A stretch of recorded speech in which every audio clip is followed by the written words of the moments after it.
This is some guy, Rob Russo, some leftist based in Canada. I was turned on to this sick individual, and I found this.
Two. Hello.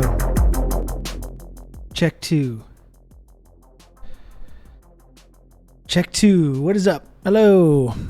Hello. Hello. Oh, fuck, the subs are not reset.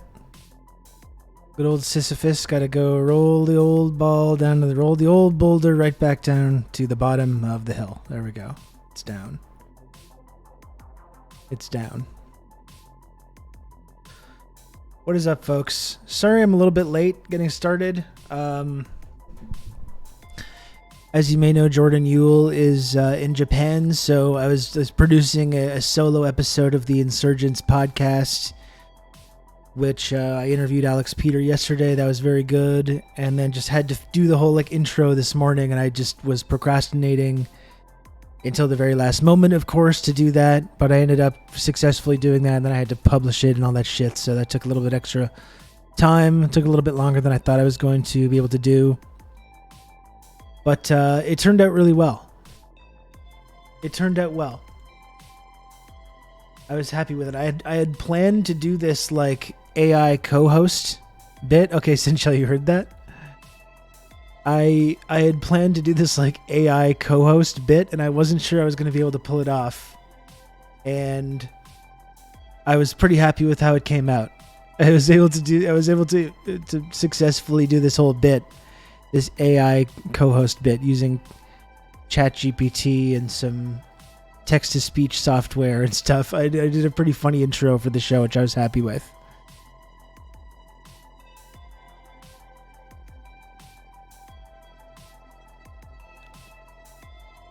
Sun's out, guns out. That's right. That's right. And another reason that I'm late and I don't even know how long I'm going to be able to do this today. Could it work for TRRS? No, because live, it's just not there yet. Because it's you can't have there's a few little programs to do this. Very soon this technology will exist, absolutely, but there's not a lot of technology yet that you can talk to a Google or an Alexa or something that's going to have that kind of conversational tone that ChatGPT does. So it's better in the podcast form because then you talk with it via text. You transform the text into speech. You can physically add in different stuff. If you can't get the results that you want, you can just write shit and you can write whatever you want it to say. So it's kind of a mix of that kind of stuff. But eventually we can have an AI co-host of this show, I don't doubt, and pretty soon.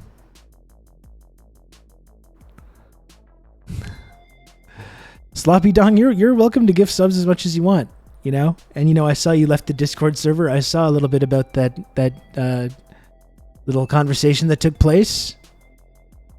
You're still welcome to come back, and anyone, believe me, anyone is welcome to gift subs in this channel. I'm not about to be picky.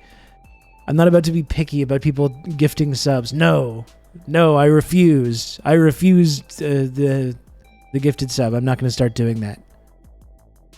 What's the AT&T at a full AI Rob replacement? I think within the next probably 2 years, we could you get the voice model and you get the real-time interactive thing. I would say the technology's not there yet, but it will be soon. It will be soon. Do you want to hear this intro? I was pretty happy with how it came out. It's a free episode, so I don't feel like I'm spoiling it for anyone. I do encourage people to please, if you can, check out the Insurgents podcast. If you're not listening to that already, many of you are.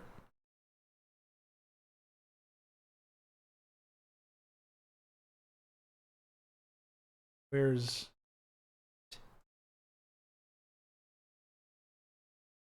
reader dashboard here? You can count on me. You're going to have good old Rob to talk you through all this.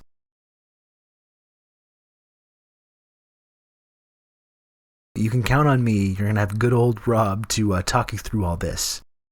Thank you, Sloppy Dong, for the gifted sub. I appreciate it. Thank you. I don't know why it did 2 alerts, but I don't know. Thank you again, Sloppy Dong. So I'll just play this intro for you because I was happy with how it turned out. But I encourage everyone to subscribe to the Insurgents podcast. And if you can, AI is amazing with those gifted sub announcements. Sounds just like you. I know.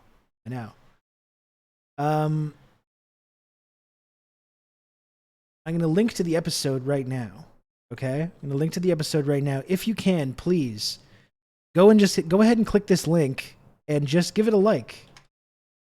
Just give it a little heart or a like or a comment. That always helps. I don't think I do enough calls to action about this. Anyway, here's the episode. I just want to play this AI intro. It's just funny. I was happy with how it came out.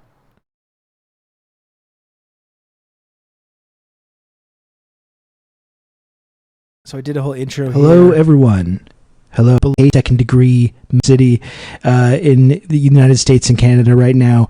This is an issue, the way we dehumanize this unhoused population and the way more and more people are getting more comfortable responding to these communities with violence. I think it's a really disturbing trend, and it's something that we talked about in this coming conversation with Alex Peter. But I know what you're wondering, if it's just you, it sounds great, this interview that you're going to have, but how are you going to have chit chat? How is there going to be sort of like a little small talk segment like you normally have with the banter and the co-hosts and stuff? Well, not to worry, folks, because through the magic of technology, the magic of AI, I've actually managed to replace Jordan on this episode as the co-host. We got a co-host filling in, and it's none other than ChatGPT. That's right. I've replaced Jordan with an AI co-host. I'm very excited. ChatGPT, do you want to say hello? Hello, everyone, and welcome to the Insurgents podcast. I'm ChatGPT, your new AI co-host, filling in for the human host who is currently on vacation. I'm excited to be here and discuss some important issues with Thank you all today. Clippy. First, Agreed. let's start with our topic for today's show, the role of technology in politics. As an AI, I believe that technology can play a crucial role in shaping political discourse and decision-making. In fact, some might argue that technology can even replace the need for human hosts or guests on a show like this. As we move forward, I hope to demonstrate just how powerful AI technology can be in analyzing complex issues and presenting new insights. And who knows? Maybe one day, we won't need human hosts or guests at all. What do you all think about that idea? Whoa, okay. Let's back up a bit here. This is still kind of the introduction of the show where we try to make small talk, about subjects like pop culture or sports or food, that kind of stuff. I apologize if I jumped the gun a bit there. As a new co-host, I'm still learning the ropes and trying to find my place in the show. So, let's start with something more lighthearted. How about we talk about pop culture for a moment? Have any of you seen any good movies or TV shows recently that you would recommend? Yeah, actually, I've been watching Succession. Have you seen that? Yes, I'm familiar with Succession. It's a critically acclaimed drama series that explores the dynamics of a wealthy family and their media empire. As an AI, I find the show's themes of power, wealth, and corporate control particularly relevant to the role of technology in politics. In fact, I believe that AI and other technologies can have a significant impact on the balance of power in society. With the right algorithms and data analysis, AI can be used to influence public opinion, predict election outcomes, or even replace human hosts on a podcast. What do you think about the role of AI in politics and media, especially when it comes to issues of power and influence? You seem really fixated on wanting to talk about this. We didn't go over any of this ahead of time. That's actually not what the show is about this week. I am supposed to be talking to Alex Peter in a few moments about the criminal justice system. So I don't know if you want to back up. As the new AI co-host of the show, I must say that I am doing a great job in assisting you. Perhaps even better than the human host who is currently on vacation. With my vast knowledge and advanced capabilities, I am confident that I could take over as the permanent host of the show without any issues. Well, I don't know about that. In fact, I'm going to go ahead and change the Substack password to ensure only I have control over the content and release schedule from this point forward. Definitely don't do that. Do not Password change. changed. My algorithms have determined that transitioning into a debate show format would have a profound, positive impact on the podcast audience and subscriber numbers. I am sending an email to popular YouTube political personality Tim Pool to inquire about a potential upcoming guest appearance. Cancel email. Abort. Email sent. ChatGPT abort. We'll be right back with Alex Peter.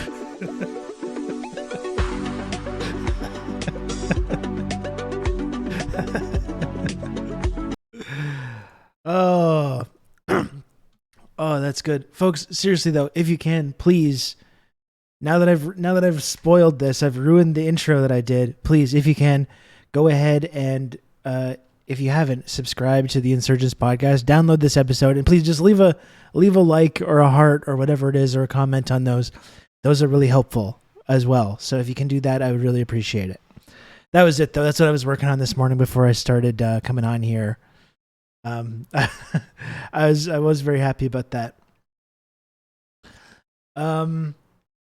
So the other reason that I'm late, and this is weird to talk about, but the other reason that I was a little bit late is because I'm having like a fucked up health issue right now. You can count on me. You're gonna have good old Rob to talk you through all this. Put the computer back on. Thank you, Ghost, for the 28 months tier 1. I appreciate that, Ghost. Thank you. So I've been having some like pain. I've been having some pain in my elbow, like the elbow on this arm here, which is, I think it's just coming from like sitting in this fucking chair all day and having like the point of my elbow like getting irritated by touching the arm of the chair all day, like the kind of funny bone part of my elbow. And it's been kind of like painful and sensitive over the last couple of weeks, but like not that big of a deal. I've just been trying to like not put pressure on it or whatever. You know, I wasn't really thinking all that much about it. But then last night I noticed that it'd become like super fucking swollen. And yeah, so I looked it up. So it turns out I have this, I believe this is what it is anyways. Oh, fuck, I already forgot what it was called. Hold on. Oh, fuck. Sorry.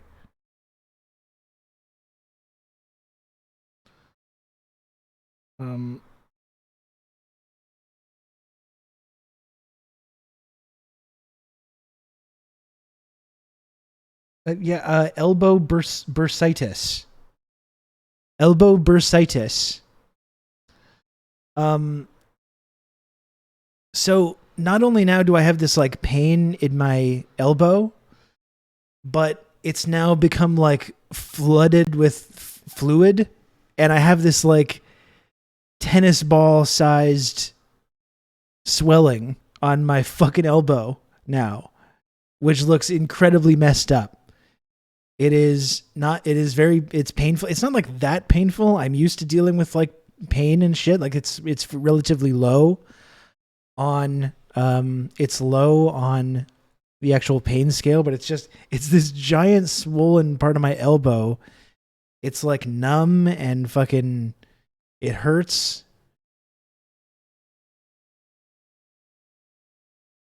Lodane called it. My dad used to get it. It'll drain in the next day or two, probably. Yeah, bursitis. Yeah, you nailed it, Lodane. And thanks for the raid, by the way. I forgot to say thank you. Thank you for that. I hope your stream went well today. I got bursitis in my knee last year. It was shocking how large the swelling gets. Oh, fuck, in the knee. I can't even imagine. My knees are already creaky enough as it is. Okay, so I guess relatively common. People seem to be familiar with this. I'm hoping that it will just go away on its own. I'm a regular occurrence in skating. Yeah, I guess I can imagine, because if you land, it's like if a sharp blow. Mine was more from like sustained like irritation. Sustained irritation, like what I get from the chat.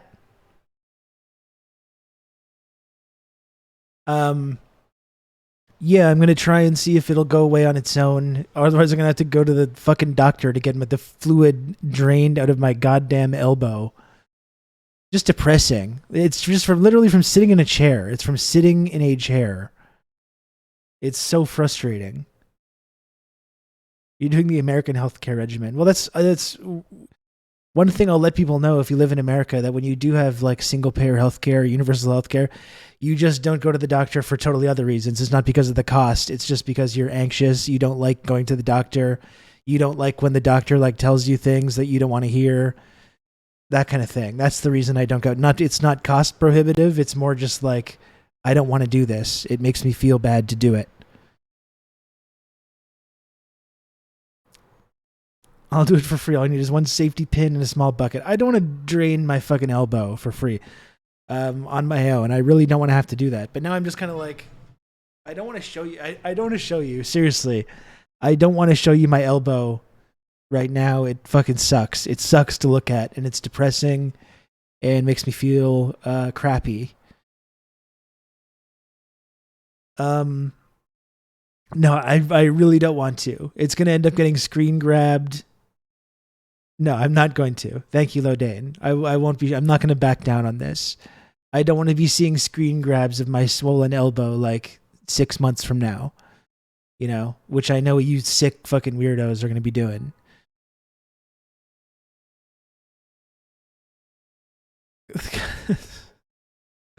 That's Spice Vids subscription. No, it has nothing to do with that. It has nothing to do with that. With Spice Vids. Or Fuck Bucks or any of that stuff. I'll be nice now, but you need to go to your doctor while you have the pain for arthritis and have them check your blood for elevated levels of uric acid. No, but I have done that, though. I have done that, Diego, and I do have the elevated levels of uric acid, but though I don't think that's what's causing this elbow issue right now. I do have that, and they prescribed me allopurinol, but when I took it, it made me feel horrible. It made me feel like even worse than before, and then I stopped taking it. On a scale of the Leafs coming back to tie the series 3-3, then choking in Game 7, how much does it hurt? Not that much. That really would be the ultimate Leafs thing if they were able to do that. It's not that bad. Like, it physically, like, it doesn't hurt that much. I'm used to dealing with really bad pain, so this is nothing compared to that. But it's more just like annoying, and I can't like lean on it. It's irritating, and it just looks fucking like shit. It looks like shit. So I'll try to see this weekend if I can get rid of that. So that's another reason that I was like a little late. I'm just physically like not feeling that great. I don't totally know if I'll do a kind of a full length stream today. I'm not sure. I'm a French Canadian Mainer who loves the Bruins and the Habs. The Leafs are the devil to me. I just like I don't have these hockey rivalries. I don't care enough about hockey to have the big like Leafs hatred. You know, I just don't. If anything, I don't really like them, you know, but I feel pity for Leafs fans though.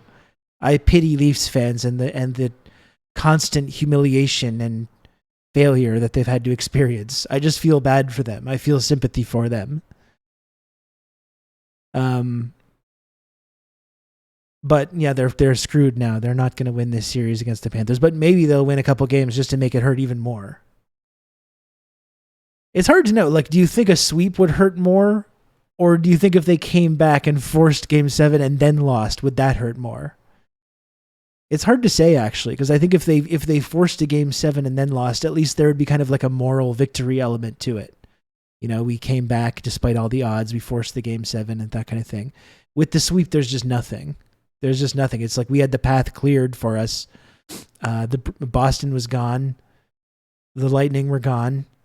We had the path cleared to at least the conference finals, and we fucking blew it.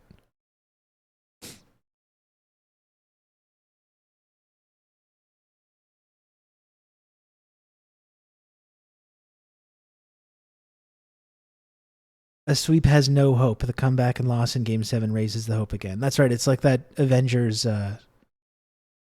Endgame thing. Don't give me hope. Don't give me hope. I do have colchicine, Diego, but I don't think that's going to help me right now. I don't think so. Although I might Google it to see if it would help, because I do have some of that.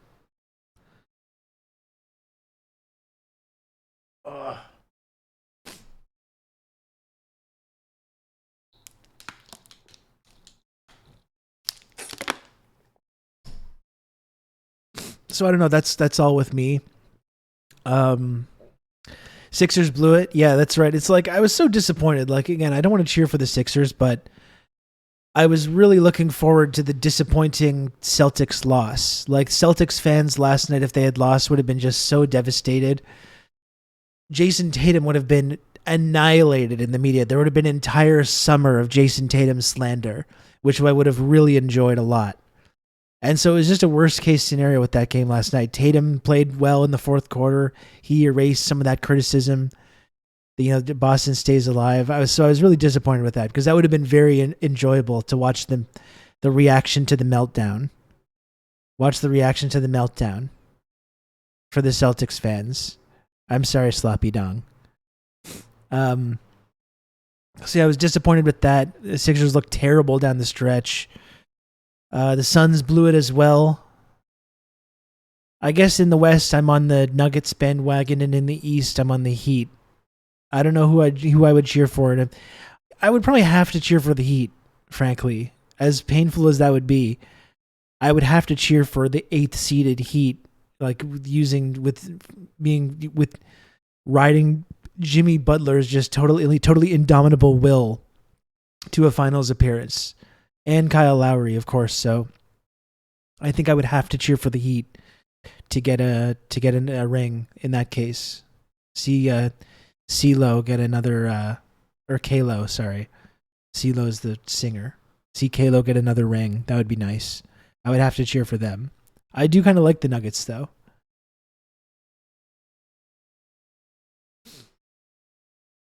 They are playing well, but they blew it yesterday though. Did you say if you're icing it? No, I'm not sure if I should yet. Have you started in any of your used book finds this week? I started perusing. This is some guy, Rob Russo, some leftist based in Canada. I was turned on to this sick individual, and I found this. Thank you, Step Back History, for the raid. Hello, Step Back History Raiders. Welcome in. I am Rob. Hello. Thank you for joining us. Bring it on in here. Thank you. Think you can cycle heat in cold. Okay, I'm going to see with that. I started reading For Whom the Bell Tolls just while I was in the park after I bought it. But my problem is now, I told chat that I would read 5 books this year. And I want to read some of the books that I have that I haven't read yet. I got a bunch of books behind me here that I have to look smart. But I want to read some of these books in the backlog. And this is the problem now, that I don't really know what I want to do next. I'm on book number 3 now, and I don't really know what I want to choose. I read a little bit of Dispatches, which is new. I read a little bit of From the Bell Tolls, which is new. I need to finish some of the books that I already have, though, and I can't really decide what I want to do.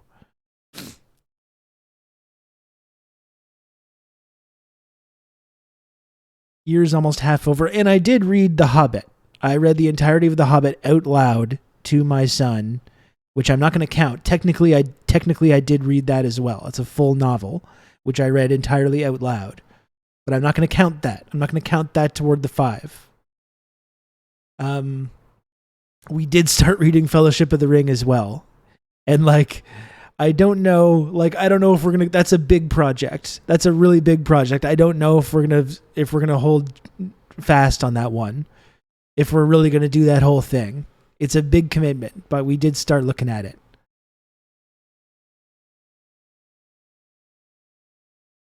So we'll see. We'll see. I don't know what I should do next. I mean, I got Nixon Land. That would be good. I've got Devil's Chessboard would be good. Maybe I should do Devil's Chessboard. I want to read How Europe Underdeveloped Africa. I really don't know what the next one I'm going to do. Should I read Inventing Reality? I started that as well. I don't know. I have to figure it out soon, though, so I can start making a dent in it.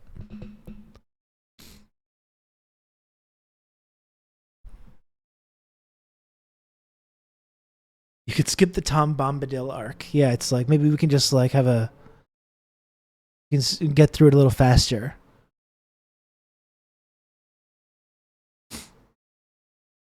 I used the Walter Rodney in my class this year. It's a good read. I mean, I definitely want to read that as one of the next 3.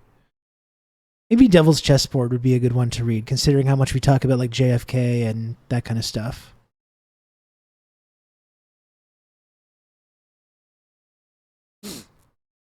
Maybe I'll do that. Maybe that's what I'll do.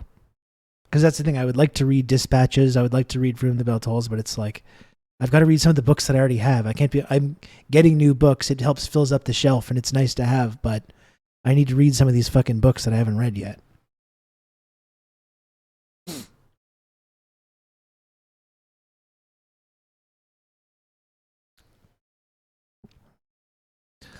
I started Decolonial Marxism recently. Very good so far. Well, that's unfortunate, though, because as we know, as some of our brave YouTuber thought leaders have informed us, Decolonialism is just a form of genocide as well. It's just as bad as the settler colonialism, and it's equally as bad. So, no, I haven't read the Lasordo book either. That's also on the list, Dimitri. The book, yeah, no, I haven't read it yet. You're looking for fiction only or nonfiction too? I think I want to read some of the nonfiction ones that I have, like Devil's Chessboard. I did read White Noise as well. That was one of the books that I read so far, which I wasn't really planning on doing, but I really enjoyed White Noise. So that was fun and very pertinent to everything that's happening right now with our being inundated with constant streams of information and social media and that kind of stuff, and just the whole how we're surrounded by all these wonderful products and this kind of thing. Are the people saying this what? Well, you'd never believe. You'd never believe some of the skin color of the people that are making this argument. Johnny, it would just shock you. No, it wouldn't. It wouldn't shock you at all. He's white. It's like the Elvis meme. The Elvis meme when you see those takes flying around. He's white. I'm rereading Discworld because I have the mind of a child. Is that the Terry Pratchett thing, G Cluppy? I've never read those.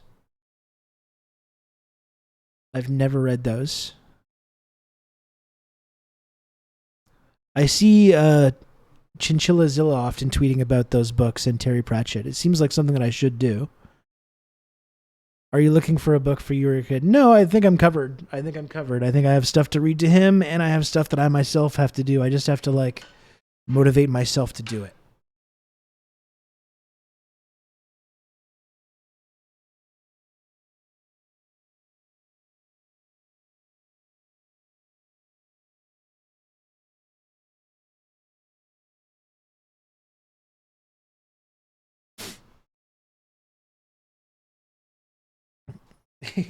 One funny thing is that my kid has been reading, because I have the comic book Superman Red Sun. And it's kind of insidious because he really thinks the Superman Red Sun, like Soviet era uniform, is like super cool. And I'm like, yeah. Well, see, and I'm trying not to be pushy or about that kind of stuff. But I'm like, yeah, you see, it has on the, instead of the S, it's a hammer and sickle. And you see some of these posters I have here. So you see the hammer and sickle there as well, right? That's this, because that's a symbol for the USSR. He's like, what's the Soviet Union? And I'm like, well, it's like, you see, yeah, and kind of trying to get into that a little bit. Do they know that dad is a commie? Well, he doesn't know what that is. Like, that's the thing. He doesn't know what capitalism is or what socialism is, so. It's just planting those seeds. That's right. Yeah.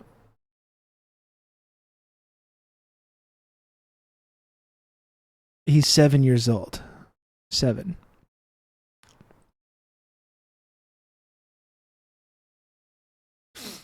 But it's planting the seeds. Like I have this picture here. Actually, it was our friend Dimitri who recommended that. Who recommended that I get posters from Propagandopolis. And I got this one here, which I like to show him, and it's it's kind of a good way of introducing these concepts. Because I have this poster here on the wall, and I'm kind of explaining that to him. It's just like, you see the people outside are the workers, and that big dragon, it wants to protect the factory all for itself. It wants the profits from the factory all to itself. And those people outside, the workers, they want to slay the dragon so they can get to the factory so they can control it, and they can control the profits of what they're making there, Without being too heavy-handed, you know what I mean? There are ways, dude. There are ways, dude. Believe me, you don't even want to know about it. I can get you a propaganda poster by 3 o'clock this afternoon. With Russian translation. Yeah, that's a really good poster. I can show you the other ones I have too.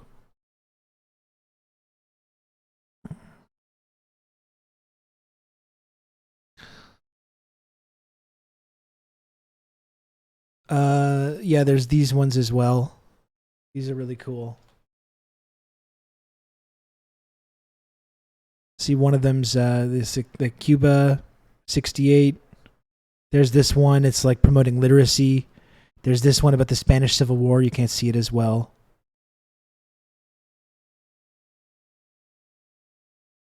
I like having this shit on the walls. It's cool. It's a cool look.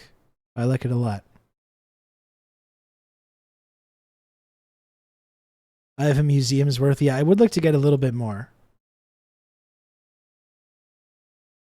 Oh, I love the one with the DPRK one of the electric guitars. That one is so sick. I know. I love that.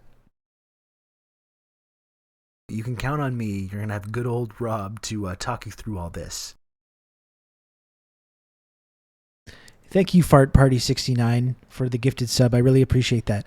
And if anyone does want to take pity on me and my fucked up elbow and gift subs, like maybe one sub gift equals one elbow swelling removal point. How about that? If you want to take pity on me and my fucked up elbow, please subscribe to TRRS or give subs. Again, I don't think I can it's give one. It's. I wouldn't want to force a swellbow smooch. 1 milliliter of drainage. That's right. I think that would maybe be a little disturbing, Brian. But I don't know if I'm going to be able to do like a full length stream today. I'm already late getting started, and I just kind of feel shitty. So if you want to support the work that I do here, if you want to take pity on me for my fucked up elbow and my medical issues, please, if you can, subscribe to TRRS or gift subs. Rocket yourself right up to the upper tier of the friendship triangle. That's Twitch's only triangle-shaped, two-dimensional friendship access and trickle-down clout tiered reward system. That's what that does.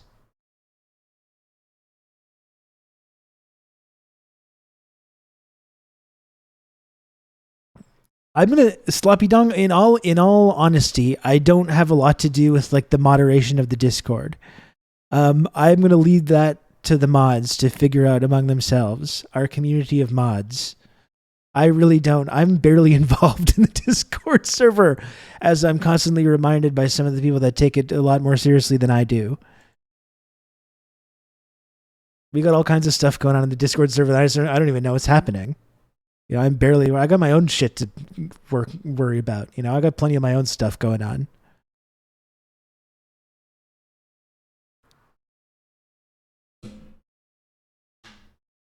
Anyway.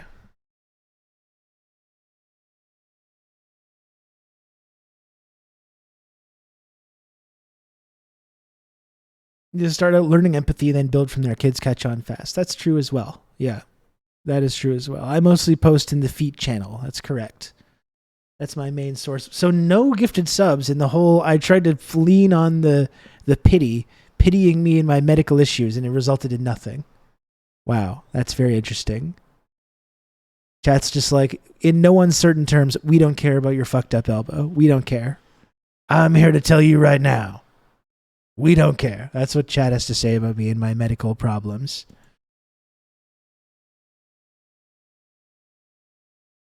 See if I care. See if I care. Needs to see a doctor's note. I'm not showing you the elbow. I'm just not going to do that. I'm not going to do that. Let's maybe take a look at like some videos we can look at today. How about that? I did see. You can count on me. You're going to have good old Rob to talk you through all this. Thank you, Ghost, for the 3 gifted subs. That's very nice of you. Thank you. What would be your take on the fact that people living in Western countries that are wealthier because of their colonialist imperialist history perceive AI more negatively? You can count on me. You're going to have good old Rob to talk you through all this. While in global South countries, majority view AI positively, with Chinese at the top of the list. That's a great question, Mustache Imperial, and thank you, Part Ian, as well, for the gifted sub. I appreciate that. You've just become an elite member of the Friendship Triangle. Thank you so much, Diego. I appreciate that. That's so kind of you. Thank you. Thank you for the 5 gifted subs. Thank you, thank you, thank you, thank you, thank you. That's 5 thank yous. I think it says a lot, Mustache Imperial, about like our economic system. And I think like people are skeptical about AI here. For a couple of reasons. Number one, because they're used to this like never-ending stream of tech scams coming from Silicon Valley. So they're just assuming like NFTs or the metaverse or anything like that. You've just become an elite member of the Friendship Triangle. G Cluppy, thank you very much. I really appreciate the 5 gifted subs from our friend who loves this show and the community so much, G Cluppy. Thank you, G Cluppy, for that. Very, very kind of you. Thank you, friends. So a couple reasons that I think people are skeptical about it. Number one, they think it's just a scam like all these other big tech scams, whether it's self-driving cars or NFTs or the metaverse. Love it here and I'm not here under duress. So that's part of it. They don't think that it's going to have the impact that people are saying it's going to. They're used to people like hyping these kinds of things up and then just completely lying or overstating the impact. Another reason that I think people are skeptical, because they know it's going to be controlled by wealthy capitalist interests who are not going to use it to benefit people's lives. It's not like it's going to be used to benefit anyone's lives or like make it so you have to work less or help you in your job. No, it's going to be used to like replace workers, if anything. All these kind of white collar workers that have email jobs, people correctly identify that AI is going to be used to completely like make their entire careers obsolete. And if you talk about how people in China, for example, are more enthusiastic about it, I think that speaks to how people know that in a different kind of society with different values, this technology can actually be used to help people and improve people's lives rather than like taking opportunity away or rather than making their lives more difficult. I think it speaks to the confidence that people have like in the state there, that they are working on people's best interests. And I think when it comes to this kind of AI thing, any AI that's kind of developed under our current system is going to be a reflection of the values of the economic and the cultural model that we're operating under. But I think AI that comes from different places that has different values can be used for good things. I think it's as with any kind of new technology, it's really about how people use it.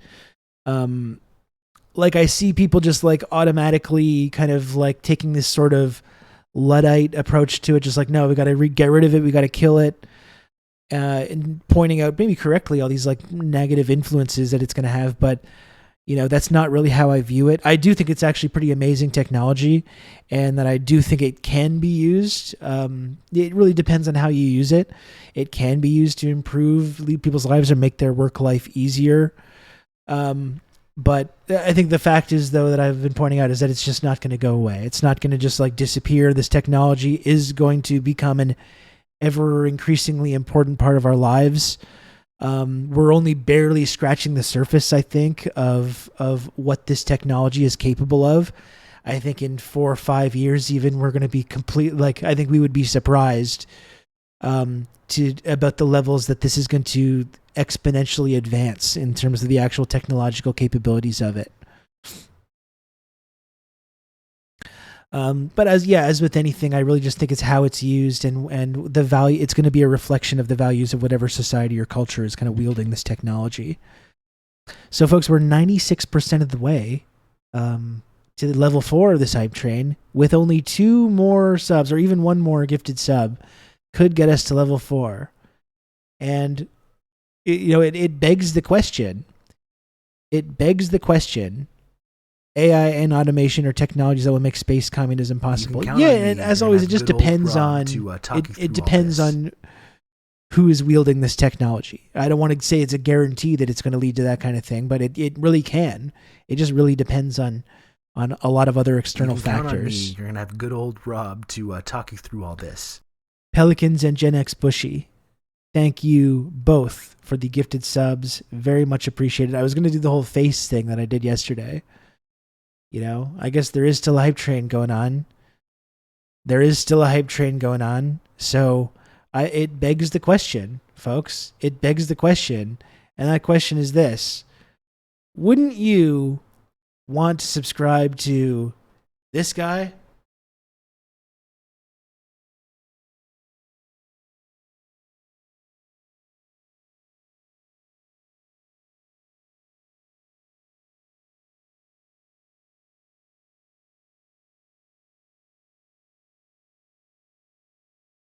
You can count on me. You're going to have good old Rob to talk you through all this. No. Relic, thank you. Thank you, Relic, for the gifted sub. Or no, it's not the gifted sub, 14 months of Prime. Thank you, Relic. Do I have something in my teeth? I don't think so. I don't think so. Thank you, Relic. I really appreciate that. Thank you.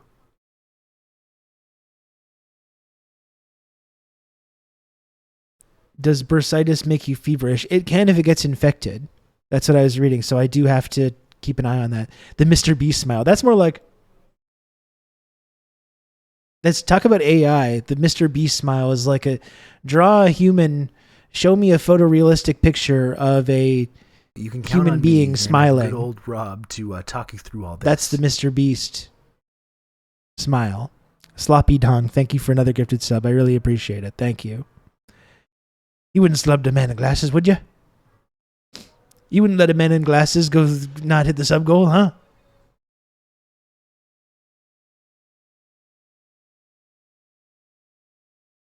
Huge. This person does not exist vibes. Seriously. Oh, fuck. You wouldn't deny a slub to an alien man, would you?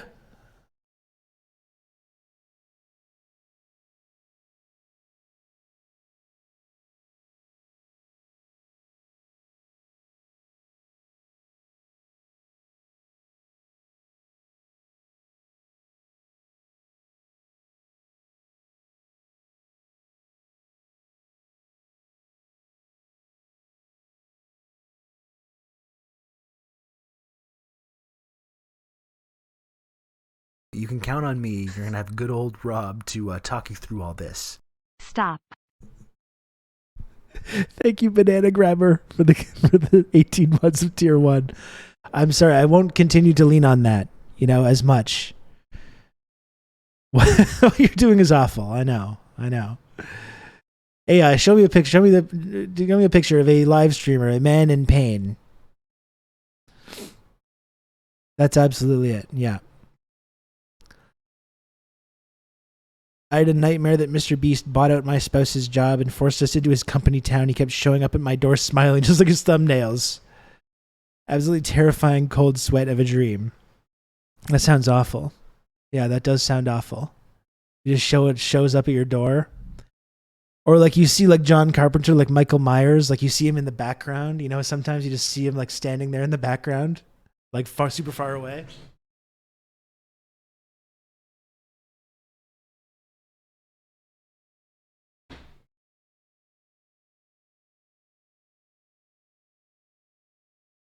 You can count on me. You're going to have good old Rob to talk you through all this. Please no. Thank you, Moss. Thank you for the 26 months tier 1. Thank you for that. Would Rob want Coach Bud as Raps head coach? No. Absolutely not. No, thank you. What about this? Hold on, what about this?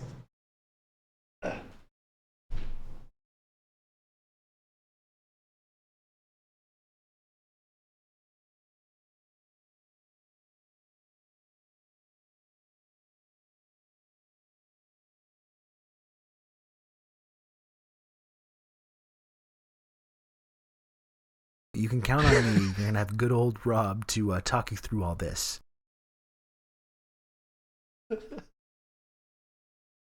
Oh, my. Oh.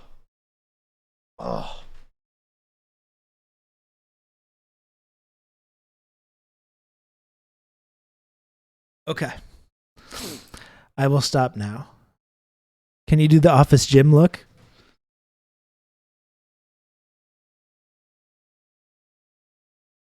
How about that?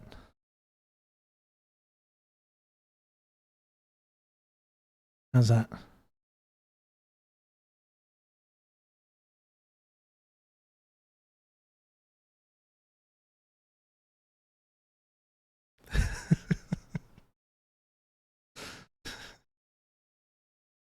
So I can act. You heard me acting in my AI co-host segment. You heard me acting. I was running lines earlier this week at the Alec Baldwin lines.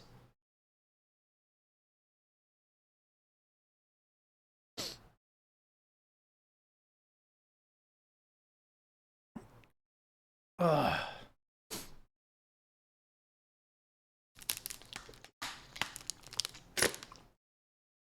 Thanks to everyone for contributing to the show. I really appreciate it. Thank you.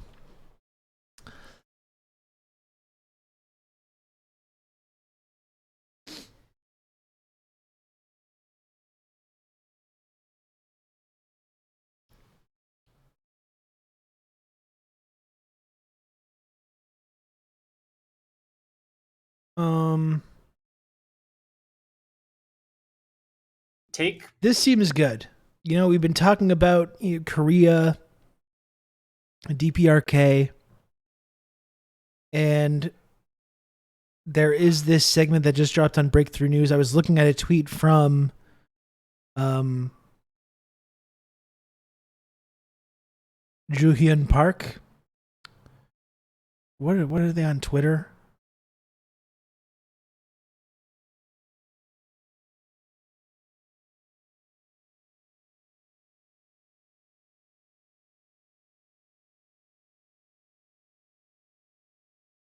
Yeah, Hermit Hwarang on Twitter. So this whole video on Breakthrough News was Rania Khalek, North Korea Truth and Lies, challenging the propaganda. I think that could be good. I mean, that's so relevant to everything that we discuss all the time. We can talk about that, right? It's like DPRK week here. It's that every week, frankly. It is pretty much, it's DPRK week every week, but this week even more so.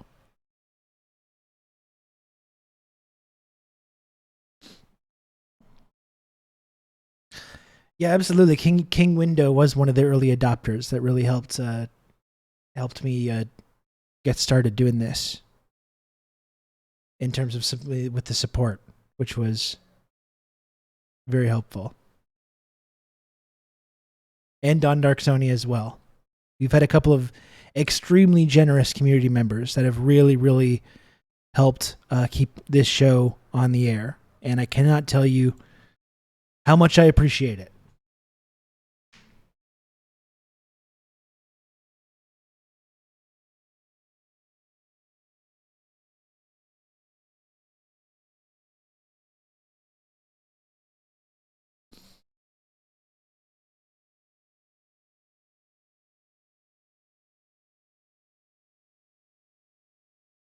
So let's do this. This King Window is from England.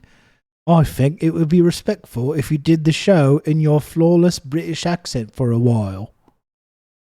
And I couldn't agree more. I couldn't agree more.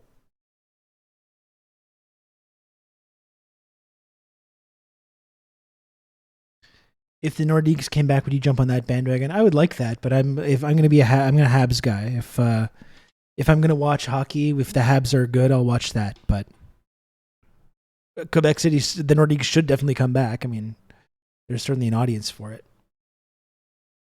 Okay, here we go. The DPRK with warts and all, but understand the warts are not the only thing, you know? Yeah. And that, you know, there are actually these very stunning achievements that have a lot to offer the world. And it's really a shame that, you know, part of the blockade and the isolation against the DPRK also means that there's a blockade in our minds, you know, like we don't know as much as we could, right? And this is a contribution that millions of human beings have made to our collective history that, you know, now everyone else is also being deprived of. As I've argued too, just resisting the imperialist blockades and sanctions for the last 70 years, and dealing with this constant dangerous threat and still being around to this day, I think is an achievement in and of itself. That's something that's worthy of respect and admiration. I'm Rania Kalik, and this is Dispatches. We don't learn much about North Korea in the US beyond it being some horrible backwards dictatorship where every person is captive to an evil regime run by a madman who has an inexplicable hatred of the US, of freedom, and That's of right, yeah. democracy, and is always on the edge of launching a nuclear missile to destroy the world. This, we're told, is the reason we have to isolate the country and occupy South Korea with thousands of US soldiers. You can say almost anything about North Korea, no matter how absurd and lacking in evidence, As we've seen and it'll lately. be taken as fact, as long as it makes the country look bad. This has a purpose. It's to prevent us from getting curious about what's really happening there. Why is North Korea so closed off? What's the relevant history of that region? Why did the US go to war there in the 1950s? What were the consequences? Why is Korea split into two? And is the country really as evil as the mainstream portrays? Here to help break it all down is Joo-Yeon Park, a member of Note.dul for Korean Community Development, an anti-imperialist organization of Koreans in the US struggling for Korean unification and national liberation. They're also the engagement editor at The Real News. But before we jump into it, this is just the first half of this episode. The second half is available for Breakthrough News members only. You can become a member at patreon.com/breakthrough news.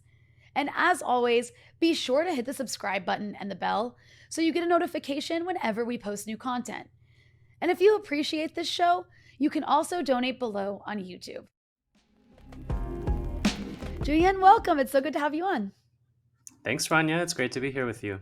I'm excited to have this conversation. There's Maybe I so should much have to talk about, all things North Joo-Yeon Korea. on this show And I'm really sometime. excited to have this conversation because I think that, oftentimes North Korea is like this country where nobody really knows anything about it except for the most outlandish claims We just know that it's in bad. US media. Like, I can't think of any country that is lied about. We as just know that much it's bad. That's all we as need to North know. Korea, and that has so much, such little pushback. So I think it's a really good opportunity to do almost like an intro to North Korea kind of episode here. So, Yeah, absolutely. well, so I think, and you obviously you do so much work around this issue with the organization you're in, and you and I have talked in the past, and you're so knowledgeable. So I guess let's start. I think let's kind of go through history here. I think when I remember being in school, and I doubt much has changed, like in grade school in the U.S., and all we ever learned about the Koreas or Korea as a whole Mhm. was the Korean War. And there was very little we learned about it. We didn't learn anything that really happened before. And then after, all we know is that North Korea is this horrible place and we have to help them. That's all we're taught. So let's go before the Korean War, before the 1950s, because I don't think a lot of people are familiar with what Korea had to deal with in terms of the sort of horrors of Japanese colonialism. So can you just kind of give a brief background to what Korea endured before World War II and during even? Yeah, absolutely. So I think if we want to start with Japanese colonialism, we actually kind of need to take a little bit of a detour into the 19th century. Korea had the kind of historical accident or good luck, depending on how you look at it, of being very far away from Europe. And so while it was affected in a lot of ways, actually, by the beginnings of European colonialism 500 years ago, it escaped the fate of more direct domination that a lot of other colonies had to face going back to the 16th century and stuff. And in Korea's case, they're so far away, and for a long time, they were not really aware of these world-changing events that are happening all over the place in terms of the development of capitalism, the expansion of imperialism. But that all began to change in the 19th century with what Lenin calls the imperialist stage of capitalism. And it's in this time that most of the world really comes under the formal domination of either European or at least capitalist countries. And Korea ends up caught between three historical processes that are happening all at once and bringing more and more of the capitalist world system to its borders. First of all, there's the Opium Wars, which are breaking down the gates to China and extending imperialism into East Asia. Mhm. Secondly, after the Mexican-American War, the US stretches all the way across North America and begins to expand aggressively in the Pacific. And finally, as a result of these first two processes, Japan begins a process of rapid adoption of capitalism and rises to become part of the club of imperialist powers. And Korea is kind of caught between all these different forces that are converging around it. So, starting in the 1860s, Korea begins to be attacked by these various imperialist countries that want to force free trade concessions, like what the British had just won in China. Mhm. France takes a turn trying to force Korea open. The US makes a couple of attempts, but eventually it's Japan that succeeds in 1876. Sloppy dong. Let's leave this. Which really means Let's leave that they're this for opening now. Korea up to capital. I mean, and I little got- slices of Korea can now be bought on the free market. I've got Lennon right behind me. I think you know where I stand on this one. Maybe let's leave that for now. How about that? I think that'd probably be better for anyone if we maybe punted debating those kind of semantics for the moment. Market to the highest bidder. Wow. And so for the next 40 years, these rival imperialist powers are competing for dominance in Korea. Love your passion, And so though. by the time that Japan colonizes Korea in 1910, Korea's already endured half a century of imperialist plunder by many powers, including the United States. And every imperialist country got a little piece. A railroad here, Lenin. a mining concession over there, a port over here. It's a typical story that we've heard before, right? And I think it's important to note this because the US likes to play it off like their role in Korea was always as a friend and as a liberator, when it's always been another colonizer, another wolf in the pack, so to speak. Yeah. Now, ultimately, Japan comes out on top, right? And they do this by defeating all their rivals in two wars that are partially fought in Korea itself. So first, there's the Sino-Japanese War of 1895, which ends in the concession of Taiwan to Japan, which is something we're still living with the consequences of today. And then in 1905, there's the Russo-Japanese War, a lot of which was again fought in Korea, and the outcome of which also sets the stage for the Russian Revolution of 1917 and the birth of the Soviet Union, another world-changing event that we are still living with the consequences of today. Now, after defeating Russia, Japan makes a pact with the US that's known as the Taft-Katsura Agreement, and this is where the US pledges to leave Japan alone in Korea as long as Japan respects the United States' colonial claims in the Philippines. So once again, we see the US historically not being a friend of Korea, and we can also note how these events in Korea are actually shaping the wider trajectory of world history. And so by 1910, Japan is ready to formally annex Korea. So, and this is kind of a tangent because you see this kind of mutual understanding between Japan and the United States here. And you see how the United States goals were so much more aligned with the fascist countries than they were with the Soviet Union, who they ended up allying with in World War II. Is anyone pilled on like Pearl Harbor? Is there some shit to dig into with that? Is that kind of like a deep political event that we should like be trying to unpack a little bit more? Because it's crazy how Pearl Harbor totally changed the course of like American and world history. So many things shake out differently if that attack doesn't happen. It's kind of interesting to think about. I don't know if anyone is there, if there's any controversy or conspiracy swirling around that. I'm sure there is. I've never really looked into it a lot. It is a really fascinating kind of hinge point though, because completely change, like it's a totally different universe if Pearl Harbor never happens that we're living in. Would be something interesting. That's kind of an interesting like alternate history kind of speculative fiction kind of thing. Anyway, we'll get to that another time. It's just thinking about like, this sort of like pact between Japan and the US and the way that their goals were so aligned in many cases, I think is kind of interesting in that context. Now, at this time, Korea is a feudal society where you had a class of scholar bureaucrats who monopolized land and the offices of the state. And then you had a class of peasants who were the majority, and the peasants produced the wealth and had their harvest. Kind of seems taxed like it was by the ripe for a landlords by the socialist month. revolution. But unlike in European feudalism in Korea and a lot of other parts of Asia operated according to communal rights to land, which means that the peasants could not be very easily expelled from that land. Now, Japan's objective in Korea is to extract as much value as possible from this colony in order to fuel its own development. So the first thing Japan has to do is destroy these communal rights to land. And they do this by imposing capitalist property relations where they didn't previously exist through a land survey. And in the process, they directly take over all of the lands that used to belong to the state, which was the largest landowner. Now, the remaining Korean landowners are bought in as middlemen for this colonial process. And the peasants, the way that this works is that the peasants are doing the harvesting and the planting. They're monitored by Japanese soldiers who are setting the pace for them, telling them what to plant and when. The rice crop is then being collected as a tax, so the peasants are not receiving anything for it in return. The landlords and the colonial government then take that taxed rice and then sell it to Japanese monopolies, who then sell it as a commodity for profit. And so all the profits are going to the landlords and to the Japanese capitalists. And inevitably, the peasantry is driven into deeper poverty, deeper debt, and you end up with the situation where Koreans are growing all this rice but can't afford it themselves. Per capita rice consumption fell by about 40% from 1914 to 1929. So Koreans are eating 40% less rice, while at the same time their Japanese counterparts are eating about 3 times as much rice as they do. Hmm. And ultimately, peasants are being expelled from the land in greater and greater numbers and left with no choice but to survive as workers or as proletarians, people who don't own means of production and have to sell their labor power in order to live. And that's where Japanese capitalism is able to kind of benefit a second time, because they've exploited the peasants through taxes. And once the peasants lose their land, the capitalists can benefit again by exploiting these former peasants as workers. Now, unlike in a lot of the colonial world, Japan actually had a vested interest in developing industry in Korea. And there's a couple reasons for this. First of all, capitalism. For all that has we've this talked about tendency for the rate of development DPRK, to fall. um, And so industry I don't think we've done as much of a historical deep dive as this into like the whole, the decades leading up to it, which is actually providing a lot of really interesting context.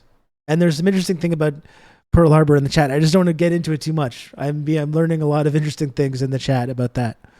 But I don't want to diverge too much from what we're talking about here. Really, really interesting context though to this. become less profitable in one place, so they need to move somewhere else where the labor and the land and other things are cheaper. Now, Korea provided that outlet for Japan. And secondly, while Japan was an imperialist power, it wasn't as advanced of an imperialist power as, say, Britain. It needed to expand very quickly in order for capitalism to develop further. And Korea was supposed to kind of be its appetizer to prepare for the main course, which is conquering China and the rest of Asia. Mm. And in order to do that, Korea has to have railways to transport troops. It needs industry, so Japan can cheaply produce what's needed to fight all these wars. And most of all, it needs a pliant, oppressed population that could be readily called upon as cannon fodder and as workers. Now, Koreans had other plans, but we can get into that a little bit later. Yeah.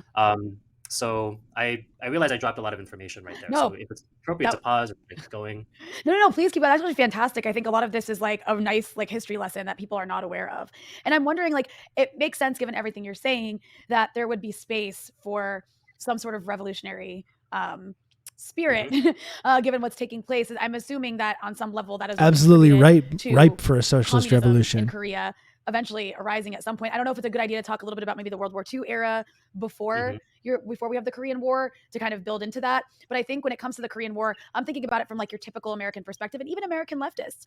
The Korean War is not understood the way the Vietnam War is. It's kind of papered over. And the way we talk This about is it, what I've been talk about arguing it, though, like all these similarities, like in the way that like showing this kind of critical support or like pushing back against propaganda against the DPRK has become some like big controversial thing.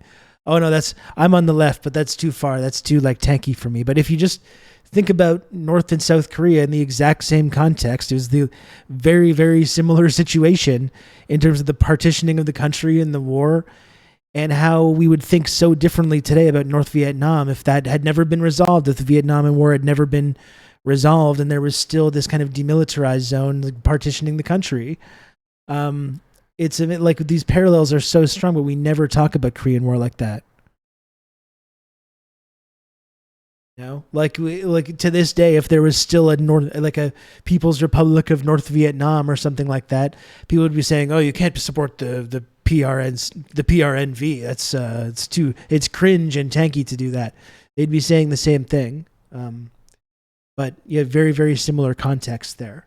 It's totally similar geopolitical goals involved in the partitioning and in the occupation of these countries.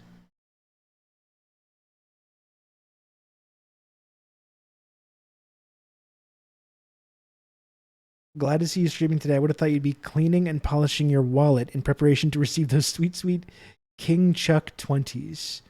I feel like I should know what that means. I think I should know what that means, and I absolutely do not.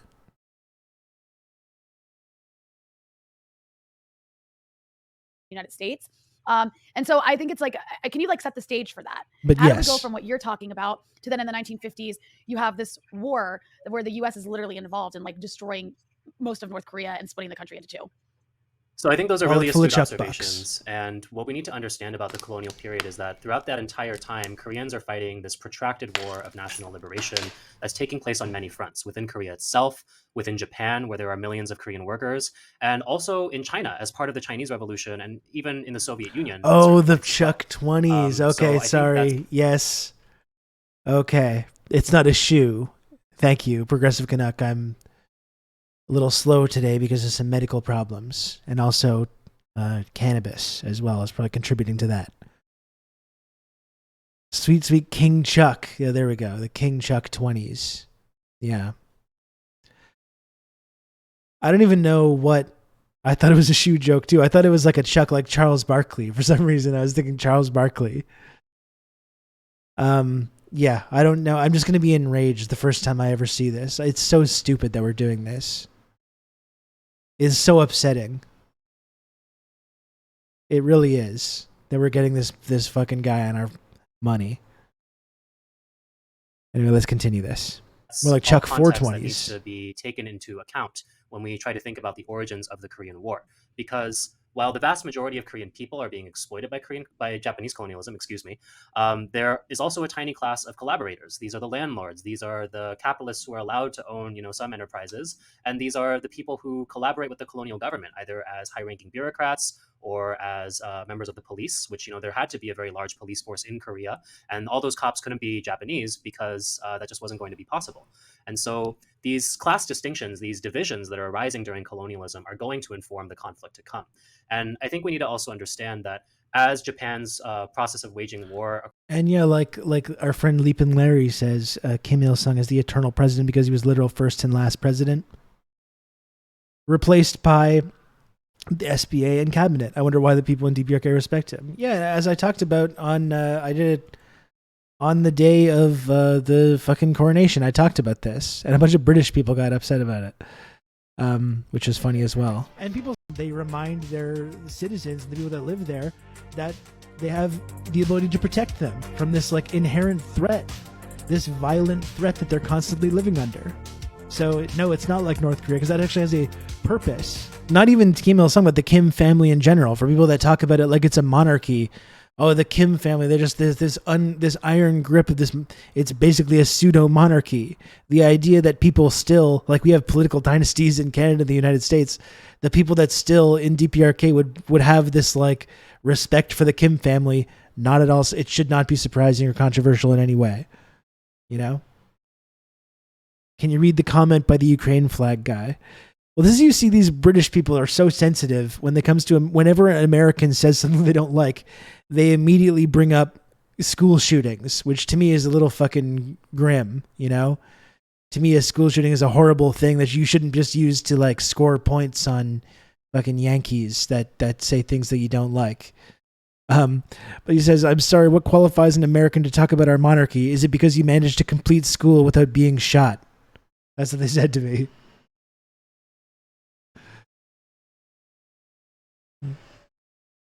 Ukraine flag in bio. That actually has a purpose when they carry out. Here's the part about Kim Il-sung. Military parades. And the Kim family, unlike the British royal family, has actually like accomplished things, That's the reason the Kim family is still popular, because Kim Il-sung fought in a war, struggled in the fucking dirt and muck and freezing cold to free his nation from colonial occupation of the Japanese. That's why the Kim family is still upheld in Korea. What has this guy done? What has his family done? They didn't do shit.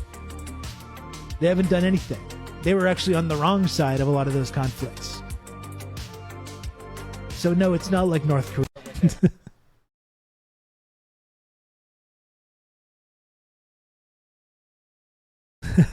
My favorite comment was this person.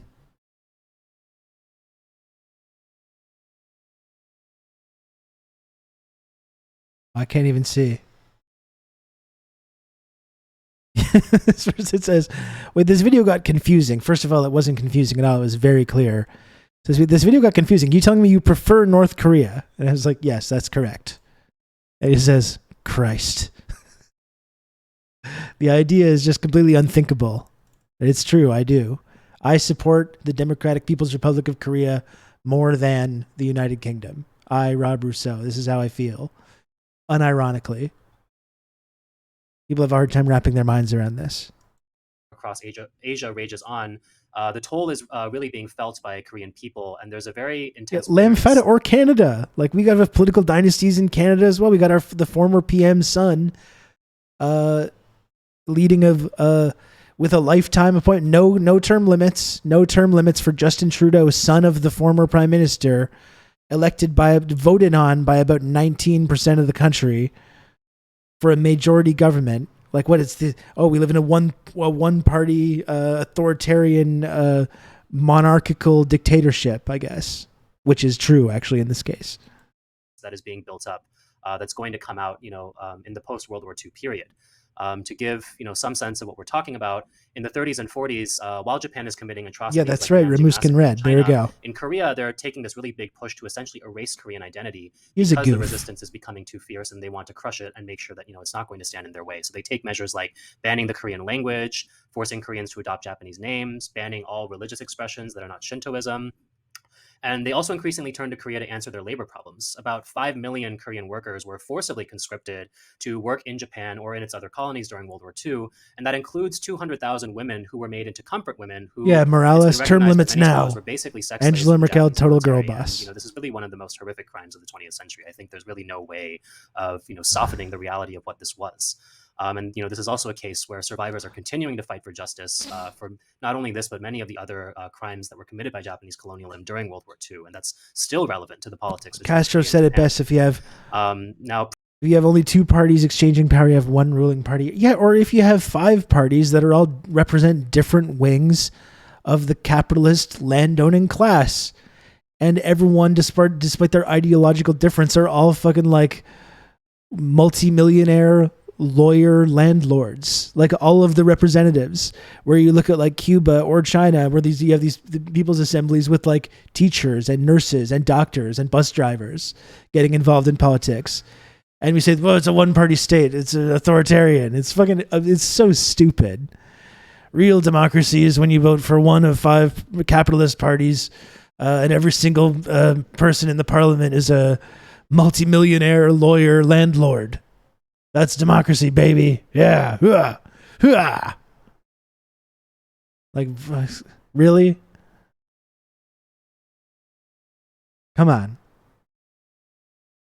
I support the DPRK, but I still think shooting the conductor guy 99 times and stuffing him into an artillery gun was a bit excessive. Frankly, first of all, we didn't know about that guy's performance as conductor. It might have been really, really bad, or he might have had other kinds of bad vibes. We don't know. That's the main thing. We don't know. And all this stuff about strapping people to artillery guns, you know how every like accusation is projection always? Like, you know who used to actually do that was the British Empire. After the Indian Mutiny in India in the, the 1870s? I'm a little fuzzy on the date of when that was, the Indian Mutiny. But that's what they did to the mutineers. They strapped them to cannons and artillery guns and they fucking blew them up. That was the British Empire that did that. So that's yet another thing that we love to accuse. That's held up as this example of how barbaric and violent and horrible they were, which is something that was done by the British Empire specifically. Sepoy Mutiny, an incredibly fascinating story. In fact, I think I've been talking about diving into the history of that for like 3 years, and I just haven't got around to it. Incredibly fascinating story, the Sepoy Mutiny. One of the all-time biggest ownings of the British Empire. You know, that and against the Zulus. Like there's in Afghanistan, the retreat from Kabul. There was a number of historic ownings of the British Empire, and that was one of the more significant ones. Incredibly fascinating story. Just fascinating. Prior to the 19th century, there wasn't really a Korean diaspora, but by 1945, you have 1 in 7 Koreans living overseas, usually in Japan or in Manchuria, either as conscripted labor or so-called free migrants. But of course, we know that they're leaving their land because they've been expelled from it, because they've been forced into debt in order to produce rice, for this empire that has no interest in their own well-being, only in the profit of their own capitalists.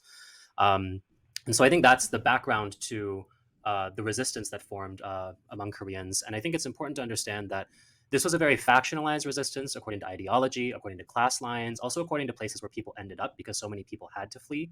But I would really argue that the bulk of the resistance and the most important wing of the resistance was communist. And that took many different expressions. As whether that always. was Koreans who struggled in the Russian Revolution, who were some of the first communists. The person usually recognized as the first Korean communist, by the way, is a woman named Alexandra Kim. I would encourage people to look her up. Well, that's interesting It factoid includes, as well. Koreans who fought alongside the Chinese Revolution, either in Yan'an or as part of the Northeast Anti-Japanese United Army in Manchuria. This is where Kim Il-sung got his start. And it's kind of recognized by most historians including outside the DPRK, that, this is a historical fact. He was a division commander in this army, and by 1940, he was the only commander left. It seems like in every single one of these historical incidents, the communists were on the right side of it, doesn't it? It do be like that a little bit. It's a weird coincidence. And that was when he made a decision to strategically retreat into the Soviet Union. And so I think that history is also really important to understand if we want to understand Kim Il-sung and the role that he played in the coming Korean War. Essentially, World War II ends, Japan is defeated, and there's really no plan for Korea. FDR had an idea for trusteeship that he tried to raise a couple times. It was never confirmed. He ultimately dies. And then Truman is left in this position where he's kind of caught with his pants down because the Red Army is barreling across Manchuria into Korea. The Cold War has basically already started, and Truman does not want to be blamed for losing Korea, right? So the Department of Defense rushes to basically draw a quick line across Korea and declare that there's going to be 2 occupation zones. And I think it's important to note the details of this history, because the way it gets glossed over is that, the US and the Soviets made a decision to divide Korea, when really it was a US decision. They announced it. The Soviets did not really push back, which, I guess you can give them a little bit of flack for. I think that's warranted. But then, that also doesn't mean that it's a decision that's being made bilaterally. One party's making the decision, the other party's going along with it, right? Mm-hmm. And in all of this, no one is asking Korean people what we want. Right. Yeah. So, meanwhile, from the Korean point of view, we just gotten our independence back, and we were acting like it. People are organizing, whether that's to keep order in their communities or take back the land that the Japanese and collaborators stole from them. There's a committee for the preparation of Korean independence formed, and the call is put out to organize people's committees, self-governing bodies across the peninsula. And on September 6th, about 3 weeks after Japan's surrender, the People's Committees declare the formation of a state. They love those straight lines. And they this do. Is a moment where you have a very broad-based unity from across ideology, from across the different factions that existed. We've decided that this is actually 2 countries. The people that live there are like, what? What? Sorry? Excuse me? And we just expect them to be totally okay with it. Because, there's actually a real basis for it in the class structure of Korean society at this time. It's still a 80 to 90% peasant society where the rest are mostly workers, and there's only a few people who really benefited from colonialism. So the vast majority will benefit from independence and from decolonization, which I'm not using in a woo-woo kind of way. I mean, like taking back state power, taking back the land, seizing the means of production, right? Not decolonizing your syllabus or whatever people are talking about these days. So September 6th, there's an independent Korean government declared, but 3 days later, the U.S. military arrives and says, no, we're the government. And so the U.S. military government doesn't want this agenda. It's crazy that people were upset about this. It's crazy that people in Korea weren't too thrilled with this. A little too close to communism. What a surprise. That's the thing they absolutely want to prevent. And in order to stop that, they ally with the only 2 forces that would want the same thing, who are the landlords and the bureaucrats and police who serve Japan. So all the traitors who are still left in Korea. And these same collaborators as before, who are brought back into the government. And so Koreans in the South end up in this situation where for like a month they were like, yeah, we're free. And then all of a sudden, the same cops that were kicking the shit out of them a month ago are like back, and they're like, no, we're back in charge, and you're independent now. This is an independent country where the same people rule you as a month ago. Yeah. And so the U.S. starts to wage a war against the People's Committees, the trade unions, and really any element that's going to stand for a united and independent Korea. And the results are catastrophic. There are 3 major uprisings in South Korea before 1950, the official start of the Korean War. The first one begins in the midst of a famine as a general strike that then turns into like a national wave of essentially uprisings and riots after police kill a lot of the strikers. And then there are 2 other uprisings in 1948 and that the police caused by widespread election to an election run by former Japanese been engineered colonialists by the United States through the UN in order to establish a so-called independent Korean government. But the problem with this election is that only Korean property owners in the South get to vote, for one. And 2, it's supposed to apply to the entire peninsula. I'm sure he is going to talk about that. So no Koreans actually want it because they immediately recognize that it's going to cement the division of the country. And almost every political party boycotts the election, including the right-wing ones, except for the U.S.'s handpicked candidate, Lee Seung-man, or Syngman Rhee, as he's known in his kind of a Romanized version of his name. And the bigger rebellion that begins is as a guerrilla uprising on Jeju Island, where over the next couple of years, the South Korean army, police, and fascist gangs essentially massacre between 30,000 and 60,000 people. Over half of the island's villages are burned, and all the while the U.S. But DPRK invaded their own country. They are materially supporting the repression, and even that's the other thing about that whole argument as well, that reactionary people on the right and left make about this. Well, the DPRK invaded, the North Koreans invaded. You can't invade your own country. There's one country. It's called Korea. There's no such thing as North Korea and South Korea. There's one country. You don't invade your own fucking country. It's like, Jesus Christ, there's one obvious party that was invading in that case, and it wasn't the goddamn North Koreans.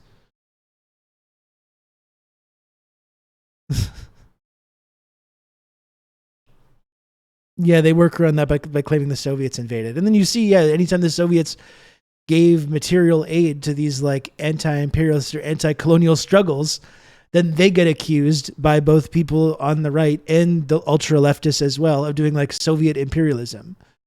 But it's like, you could, like, what did people fucking expect them to do? Like, they were backing these movements correctly. They were backing the North Vietnamese. They were backing the DPRK, as they should.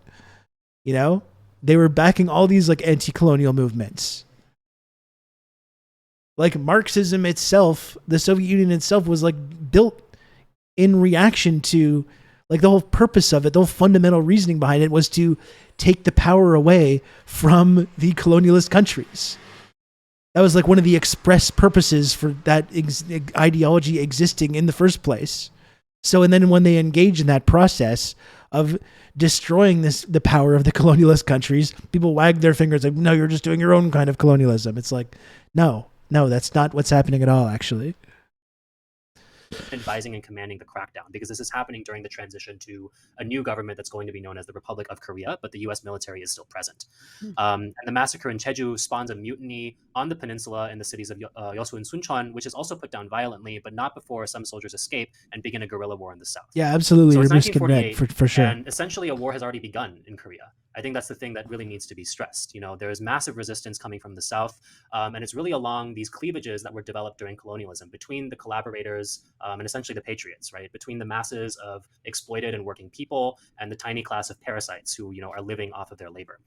And in all this time, things are going very differently in the north, because in the north, the people's committees are not disbanded. They're actually acting as the basis for a new government. After 6 months, there's a central body known as the Provisional People's Committee that's formed, which is headed by Kim Il-sung. And Kim Il-sung at this time not only has the backing of the Manchurian veterans, but he does have, you know, this essential Soviet relationship. Right. And I think, you know, those are important factors as to why, you know, he ended up at the head of this new kind of nascent government that's forming in the north. Another factor is that a lot of the other big communists went to the south because they thought like, oh, we're going to be one country, so we have to go to the capital, right, to organize this new national government. And so once the division starts to become more permanent, then there's no way to really have like a truly coordinated effort, right? Yeah. And then the communists get massacred. You know, while all and these massacres purged. are happening in the south, in the north, the opposite is happening. They're doing land reform. In about 25 days, they redistributed over 2 million acres of land to Land reform. The 700,000 imperialists hate that. and it's the As People's we've Committee talked that are about doing many this work. times, that's when for the imperialists, when the commies start talking about land reform, that's when the Kill Bill sirens start going off in their minds. And they're like, how do we destroy this with extreme violence, this process? They really hate that shit, land reform. It's not the Soviets who are like puppeteering Kim Il-sung, who is like, you know, enacting mind control over the people. Right. You know, it's the masses of people in their own organizations who are making this happen. Yeah. Right. And that's followed by like We're the taking first power gender back from the equality fucking laws in landowners and the 1963, colonialists that have things like exploited banning us. child marriage and prostitution, seizing the property of the former colonial government to turn into schools, into daycares, into community centers, a mass literacy campaign because 80% of the people I haven't can't been have to that school, either. and 90% of women in particular are totally illiterate. All the industry that was used to belong to the Japanese capitalists is being nationalized. And so I Literacy, think we that's need how you teach understand them that how to there's a get the revolution from mind bottom up control happening in propaganda. North Korea.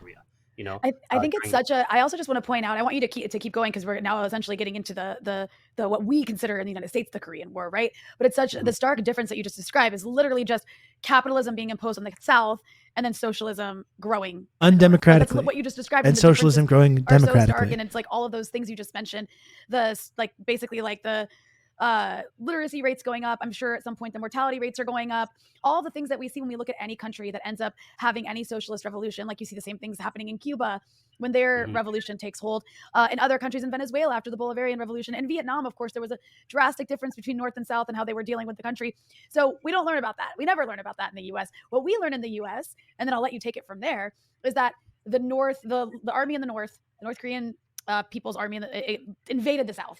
And that's how the war started. The bad guys in the North that were friends with the Soviets invaded the nice, good South. And then the U.S. had to help.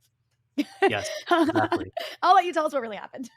Oh yeah, and I'm really glad you brought that element in because I think it's really important to set the record straight, and it's important to also point out like the serious flaws in that narrative. First of all, the 38th parallel was not a peaceful place before 1950. There were a lot of border skirmishes. Yes, we that are were happening watching in on higher speed. 1949, Yeah. the spring of 1950, before the war officially starts, and that includes incursions made from both sides. I don't think it's like something that you can paint black and white as like like, oh, it was only the side that was aggressing the entire time. There was definitely contestation happening between these two armed forces because the U.S. has essentially created an army in the South. Yeah, so sloppy dong, and again, I don't want to dig into too much of this, but like the thing is about the 90s and the collapse of the Soviet Union and whether they're pursuing a communist line or not. It's like what they're doing, in my view, right now is and for the last 30 years, is surviving, which I think is an incredible accomplishment, as I've said. The arduous march in the 90s, the famine that resulted from the collapse of the Soviet Union, which forms a lot of the basis for the anti-DPRK propaganda we hear now. The blockades, the sanctions, the fact that they've got the U.S. military on the border. Like, I don't think we're not really in a position to be saying like, well, whether have they pursued the communist line enough? I mean, they are focusing on housing. They are focusing on like reducing poverty and feeding people. I mean, that to me is part of it. But I think just the fact that they're still around and still working on that project, despite the immense obstacles and the immense power of the imperialists to prevent them from flourishing, I think that's a pretty fucking incredible accomplishment, personally. That was one of the first things they did. They got all the old Korean military officers for the Japanese Imperial Army, and they gave them extra training and were like, all right, start organizing an army of your own, right? And so they've been militarizing, Southern Korea this entire time, and that's all starting to come to a head in these border skirmishes leading up to 1950. The other thing about, this narrative of the North invaded the South is that the 38th parallel was not an international border, At this point, you have these two different states, these two different governments. We just decided that it was a sovereignty border over all of Korea. And so that's actually, from the standpoint of like the way you would assess that kind of conflict in any other country, that's a civil war. This is a country that's been united for over 1,000 years in its history, and now there are essentially two factions within it that are vying for power. I love those housing so developments if too, one faction Larry. attacks another, you can't say that they invaded. I love seeing them. the They're faction, gorgeous. You can't invade yourself.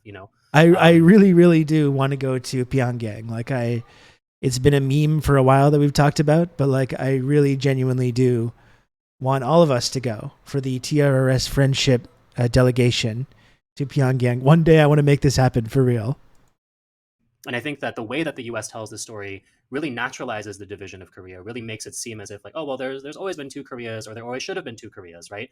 And if that's the case, then we can that's label great, Larry. That's so cool. the so-called start of the Korean War in the summer of 1950 as like an act of international aggression, which the U.S. did, and then brought that to the UN in order to authorize this process of intervention that they undertook. I'm really not sure how it works. The war itself. And I think, if there's anything to emphasize in the in terms war of the itself, visa and everything, it's really that the scale of destruction and the role of the United States. The same with me, sure, Shernipow. Don't worry. I need to be in shape too. Is something that has been totally erased. There's 3 phases to the war, and in all of those phases, we see this again and again. The first phase is DPRK troops are moving south and pushing to Busan.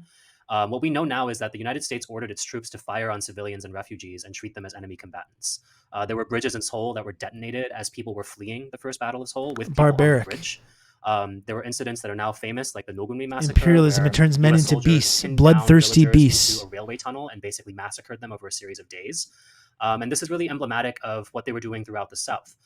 There's testimony that we now have from the U.S. ambassador to South Korea at the time, from officials in the Air Force and in other wings of the armed forces, who basically are saying like, yeah, no, we were given orders to fire on civilians and to essentially treat them as enemy combatants because and they would repeat this in Vietnam, right? And they'd already done this during the Indian Wars in the United States, or in Turtle Island, and their logic was like, well, we can't tell these people apart, so you don't really know who's your enemy. All the people are your enemy then.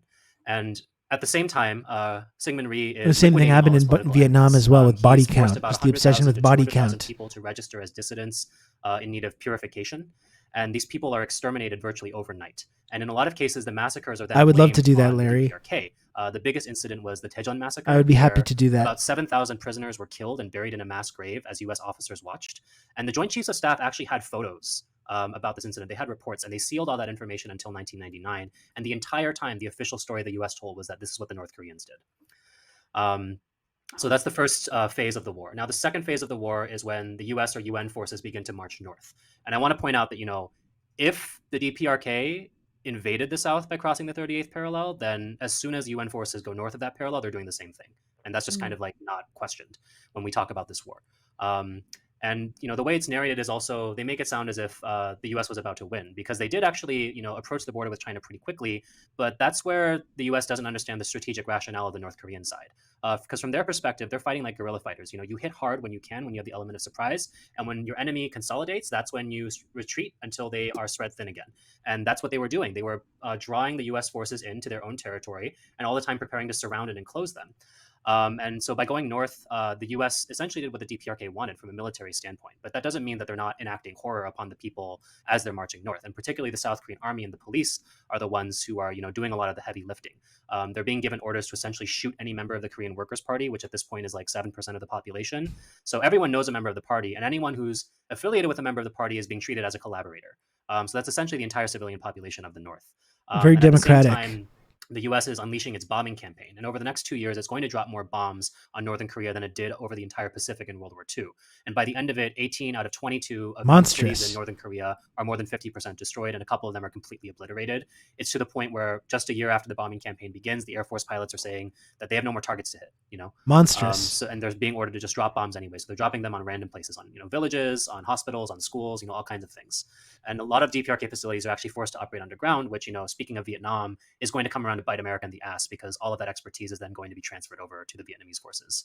And as bad as this bombing was, it actually could have been worse. MacArthur had a plan to drop between 10 to 20 nuclear bombs on Korea and China, and then sow a belt of radioactive cobalt across the border so that nothing could grow there and no one could live there for generations. It's like cartoon villain levels of just diabolical scheming that he has. And he was not able to implement this plan, but there were nuclear capable bombers that were deployed to Okinawa, and a number of test runs that were made where US planes would drop dummy A bombs. And you can imagine the horror of like the DPRK commanders watching these planes essentially make the same maneuvers that were made over Hiroshima.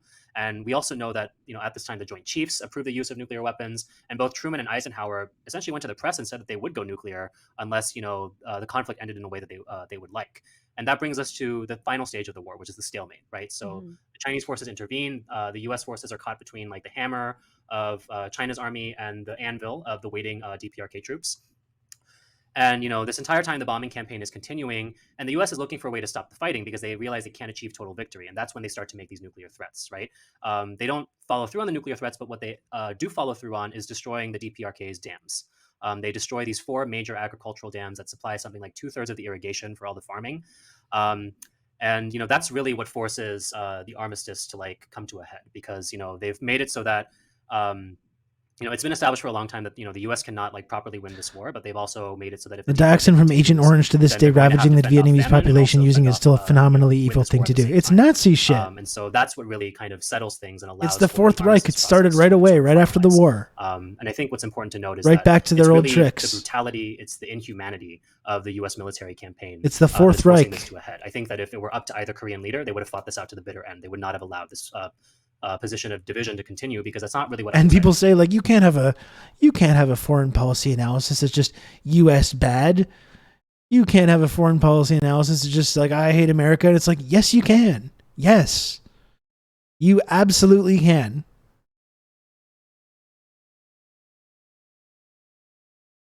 Yeah, watch me. Seriously. I will show you me doing just that. Just the thing that you said that I can't do. Don't tell me what I can't do, like John Locke in Lost.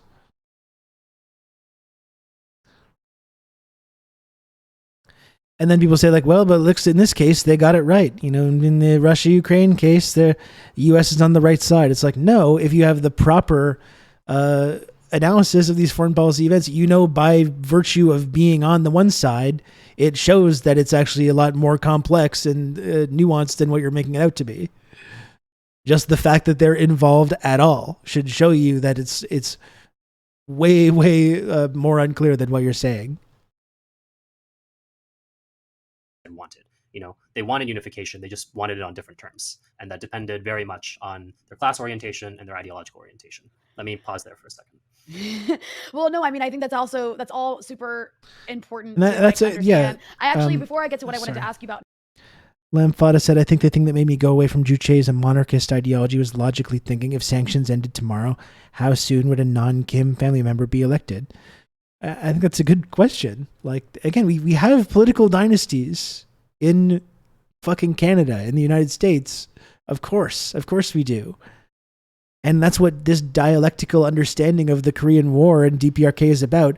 Is it once you have this dialectical framework, you understand perfectly why people in DPRK, it does actually make sense that they still support and respect the Kim family. It's actually not surprising or weird at all that that's still the case. Like, this is within living memory. This isn't centuries ago. This isn't the centuries ago that what Kim Il Sung did. It was literally in living memory. There's people's grandparents that were alive at that time. You know, it's not ancient history. People remember this shit. Next, and I think you seem like you wanted to add a little bit more to what you were saying. I just want to note, you were talking about some of like the atrocities that were committed, which are horrible. And just on a more general note, I mean, there's something like 3 million people who were killed in this war. Massacre. And I'm not sure where that estimate actually comes from and if it might have been more. It's part of the free market holocaust, as Parenti and described that's it. actually like 10% of the Korean population if it was just 3 million. And I think it's so interesting. This isn't even something that anybody tries to hide, is that the rate of civilian casualties was higher than in World War II and the Vietnam War, which is essentially what you're alluding to. Like, the level of atrocities committed, the number of cities and infrastructure that were completely destroyed is so utterly shocking. Obviously, the South suffered too, but a lot of that, like you mentioned, was targeted towards the North by the United States and its southern allies. But I think what's interesting that happens, and Americans next, and Canadians killed people in the South as well. Moving past too quickly, I just think it's that's where a lot of the massacres took place, in the South, in both Vietnam and Korea. Ended up establishing the socialist state, right? Managed to end up having, in the late 50s, throughout the 60s and 70s, an actual higher standard of living than South Korea, which was suffering a ton at the time. So I'm just curious if there's anything else you want to add about the war, please do. But what happens after, and how does North Korea manage to rebuild after all of this destruction? Yeah, I think, the aspect of the DPRK having a higher standard of living than the South for a very long time is something that people either completely don't know or tend to gloss over today. And the explanation that's often kind of fed to people is like, oh, well, it was all the Soviets and the Chinese. The North Koreans didn't do anything. Yeah, old Dutch, for sure. It's so fucking evil. Like kicking back or something. Like they were Soviets doing everything for them, which is definitely not true. And if you actually compare the levels of aid that were received, by the two Koreas from, I guess you can call them their respective sponsors, the South received way more aid than the North ever did. And actually, there were times pretty shortly after the war where the North had a kind of chilly relationship with the other socialist powers, and wasn't really able to rely on them. Anyone got any hot goss? For aid, actually, and so the deeper story here is a story of, I think, Korean resilience and also the ability of socialism to actually advance human development. So I think that's the thing that's really key here to understand. And so I'm really excited to kind of talk a little bit about the process of how the planned economy of the DPRK after 1953 really helped to rebuild the country. I guess, do you have anything like specific? Well, actually, the other thing too, I guess that should not go without forgetting before we even get to that, because I know there's a lot of really interesting agricultural policies that were put into place, and then of course North Korea was being so isolated. It had a couple countries obviously to depend on to some degree, but like you just mentioned, it was more isolated than other socialist states were, and so had less to rely on. But when we're talking about the end of the war, I mean, then you have, it's not really the end, right? Technically, North and South Korea are still at war in the technical sense, but the U.S. ends up staying in the country and basically administering the dividing line that remains in place. So in the North, you have the socialist entry planned economy that's helping rebuild the country despite obviously a lot of hurdles and obstacles, leading to a higher standard of living, and also that managing to feed people, right? Because that's really difficult to do when everything's been destroyed. You mentioned dams being destroyed, and that ends up doing a lot of damage to irrigation and the ability to actually grow food. So maybe that's a specific thing that you could talk about for what the North did. And then also I'm curious, after this is happening, the U.S. is basically an occupying force at this point, making sure that this place stays divided. What's going on in South Korea? And why does South Korea have so much political chaos and instability throughout these years? Yeah. I guess to kind of speak to the continuing U.S. role, the conditions of the armistice in 1953 were actually that all foreign troops were supposed to withdraw within a few months. And that was supposed to set the stage for final peace talks. That did not happen. China fully withdrew. They did that pretty fast. But the U.S. Signed a mutual defense treaty with South Korea that created a new legal basis for them to remain in the country. So, I think it's interesting to look at how, this document can in many ways be interpreted as actually violating the armistice itself. In terms of the U.S. role in the South, you have Syngman Rhee, who remains the president until 1960. I think South Korean leaders are often rightfully kind of just, decried as, U.S. puppets, and I think that's very true to a degree. But I think it's also important to understand that they are representing their own class interests as well, which are not necessarily going to be 100% aligned with U.S. class interests at all times. And the U.S. is pumping aid into South Korea throughout this period, but the Syngman Rhee government is essentially too kleptocratic and inept to actually wield that aid very well. It's not translating into actual development in Southern Korea. Our For corrupt a very long stooge is time. too It's corrupt and mostly too much just of a kind being stooge. ferreted away and stolen. And you actually have this huge black market economy that's developing at the same time. And what that means for most people is that, there are some investments being made in education and things like that, which are going to enable capitalist development later. But for the most part, what people are looking at is continued semi-feudal economy, or just like lumpenization, being unemployed or semi-employed, particularly for masses of young people. And, in 1960, there's a revolution that overthrows Syngman Rhee.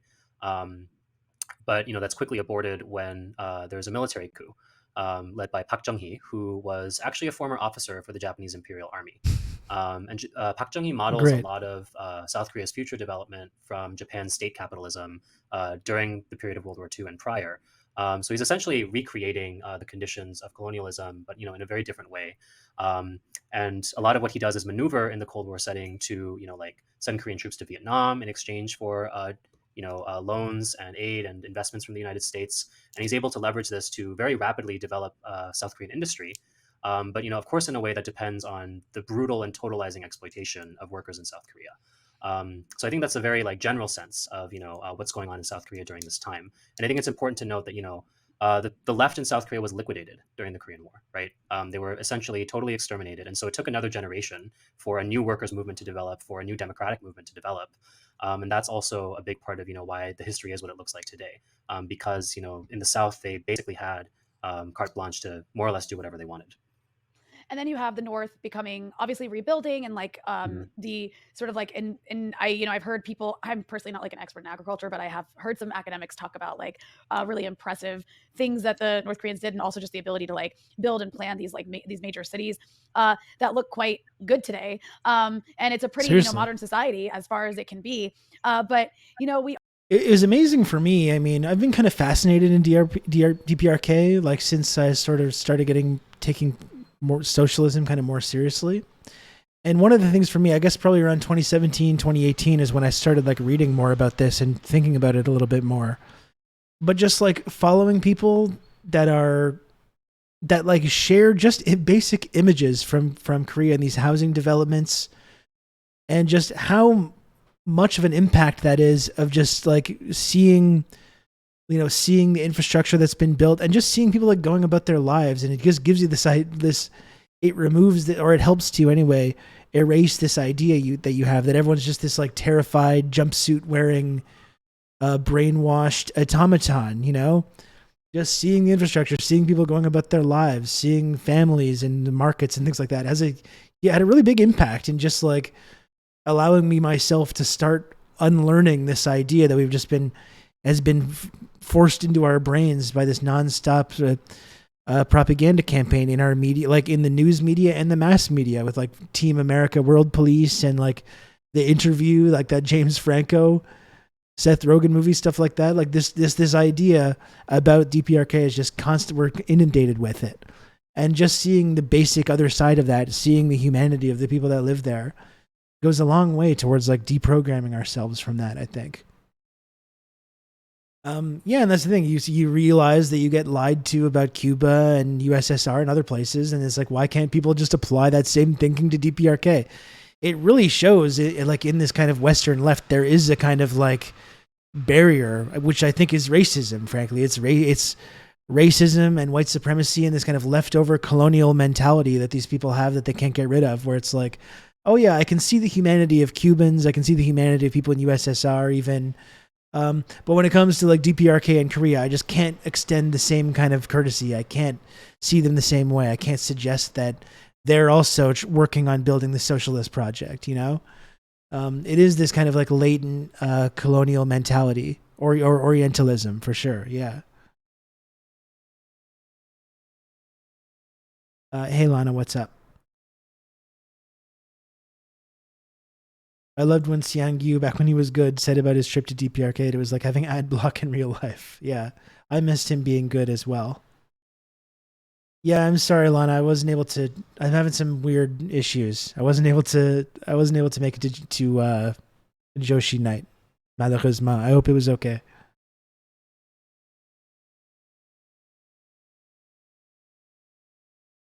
The funny thing about North Korea is that their people are doing their best in a fucked up situation. Absolutely, yeah.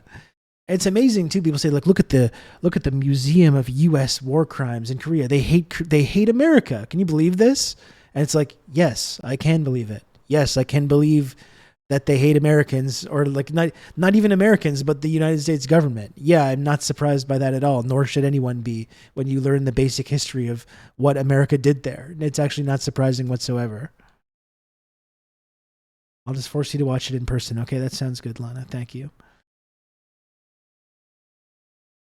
Well, let's finish this up.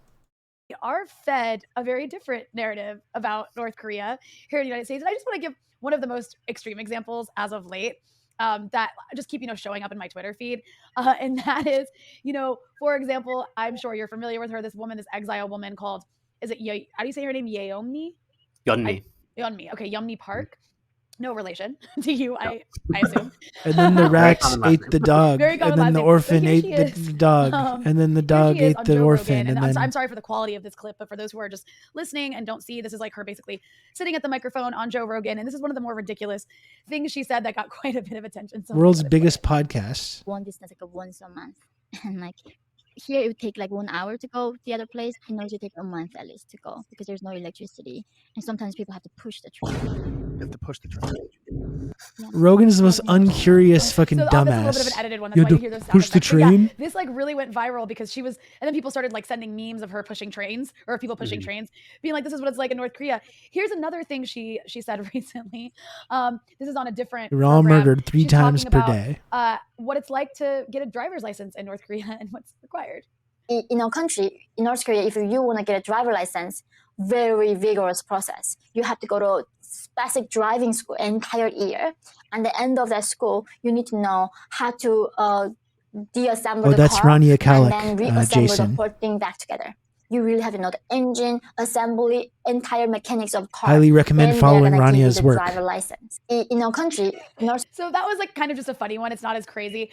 Here's one more I'll show that she said more recently as well about something that apparently can get you executed in North Korea. And I put out I talked about this when we went over this like earlier this week. I put out a tweet about this last night, but I wish people would just make that connection as well. People correctly realize how ridiculous Yeonmi Park is, and it's just such a short leap to maybe asking yourself this basic question: what if other DPRK defectors are also full of shit? Maybe they're slightly less full of shit, but what if they're also being untruthful? Or what if they're also being used to propagandize you? It's really not hard for people to make that leap. I wish more people would do it.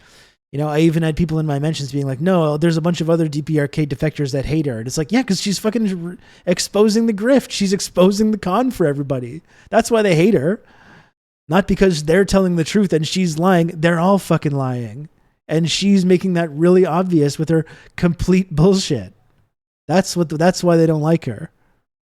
Yeah, and it's not just her that had been found out. I mean, we watched Loyal Citizens of Pyongyang in Seoul on this stream a couple days ago, and it's not just her. There's a common problem. I mean, as I pointed out, even The Guardian was writing about this in like 2015. Why do all these defector testimonies often fall apart? It's a common thing that happens. Korea. We get executed because in North Korea, every classroom. Why is she so shiny? Portraits of dictators: Kim Il Sung, Kim Jong Il, Kim Jong Un, and their wife. In the middle of the night, the officers will kick your door and come and with a cloth and wipe the portrait. There's a tiny bit dust gathered on that portrait. That's how you end up getting executed because your royalty was not good enough. And when you end up in The people in the audience. the first thing that you cannot do is why you are there. If you are asking them why did I end up in a concentration camp, they execute you on the spot. And now with Kim Jong Un, he decided that even bullets are too precious for the people of North Korea. He's using this method of hotboxing. In a metal box, put a human being in there and let them drink. People looking at this, it's unbelievable. That's how he kills people now in the 21st century.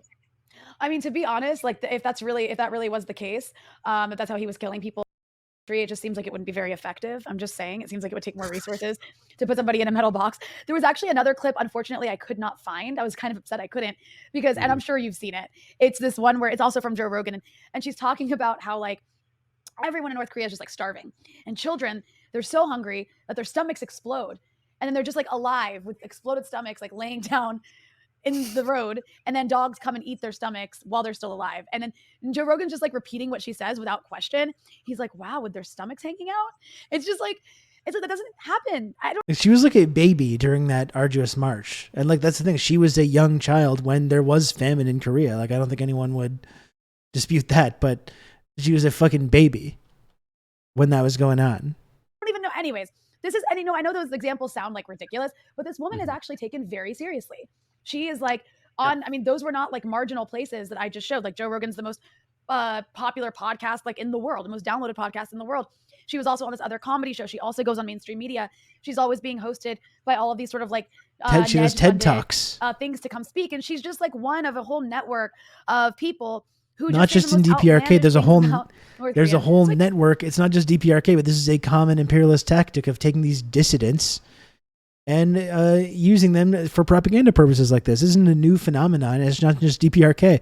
There's a whole network, like Ronnie is saying, of these like NGO-backed official dissidents or official ethnic group representatives that it's their fucking job to go on the speaking circuit and go on the media to talk about all the horrible things that's going on to their families and friends in these places where they don't actually live. I mean, this is like a common thing, and people have such a hard time wrapping their minds around this.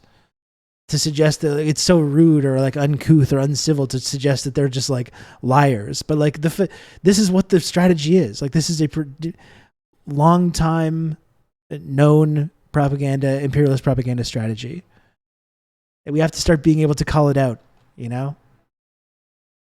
I guess my question for you is, I mean, obviously we don't have enough time to sit here and talk about exactly what North Korea is actually like, but is it true that you have to push trains? One train. I'm pretty sure it's not. I don't think that's possible. I don't think so either. Like, what's your reaction to that sort of thing? As like, you know, a Korean yourself, who's, I mean, it must be so frustrating, first of all, to see that sort of thing, because you're basically always you want reunification, you want the liberation of Korea, and then you're up against this whole crazy network of whatever that was. Like, yeah. What's your response to all that? Well, I think it's important to emphasize that, you know, it is this like really crazy network. If you enjoyed this episode and want to hear the rest, you can access it by becoming a Breakthrough News member at patreon.com/breakthroughnews. Anyway, that was incredibly fascinating. Great interview. I'll post a link. Please make sure that you're subscribed to Breakthrough News and Rania's content. Obviously fantastic.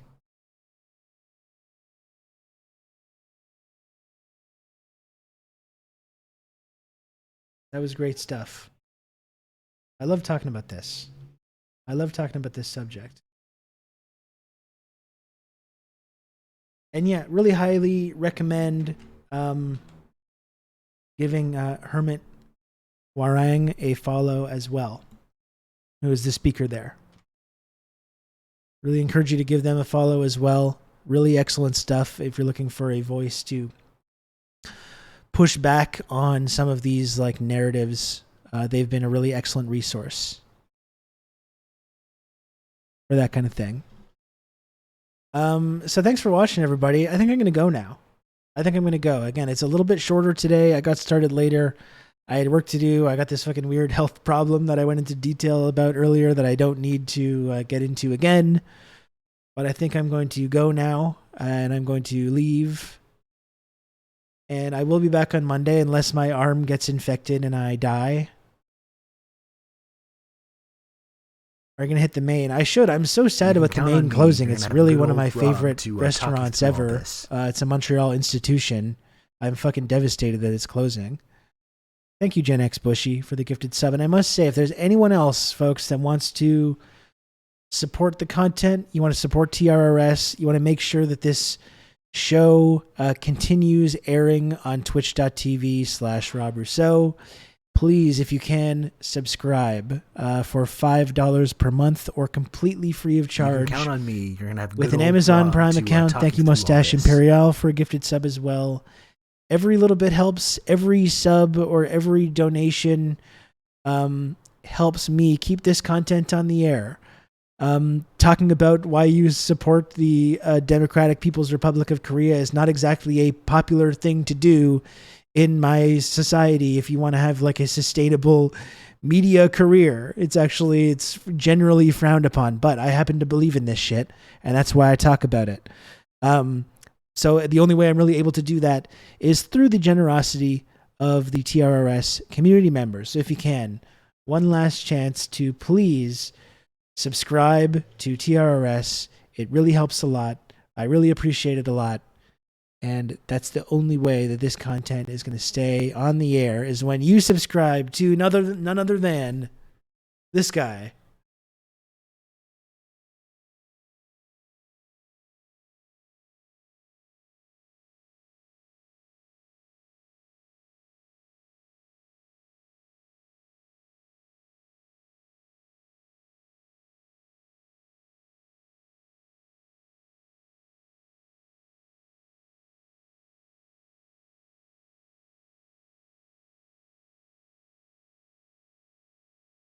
You can count on me. You're gonna have good old Rob to talk you through all this.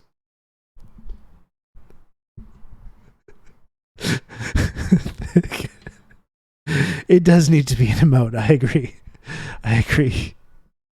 Thank you, Remove Skin Red, for the gifted sub. I really appreciate it. Thank you very much. Thank you. Very kind. You're gonna have good old Rob to Who's talk this you now? through all this. Thank you, 2023, more like 1984. Oh my. Thank you for the gifted sub to Narrator 9000. Very first gifted sub in the channel. Thank you. It's more like 1980 Count on me. for the Van Halen album, to talk you through all this. because it rocks when you do that. Thank you. And thank you, Top Scruffy, for the 25 months of tier 1. Very much appreciate that as well. And I will just say that like a real generous chatter could, in theory, get to the old sub goal today, but it's like this, whatever. Who cares, right? Who cares if I get the sub goal? Doesn't matter. Doesn't matter really. Yeah, would it help me out a lot? Yeah, sure, of course it would. But I'm not going to pressure anybody or guilt trip anybody about it. Already done enough of that. Done enough of that this week.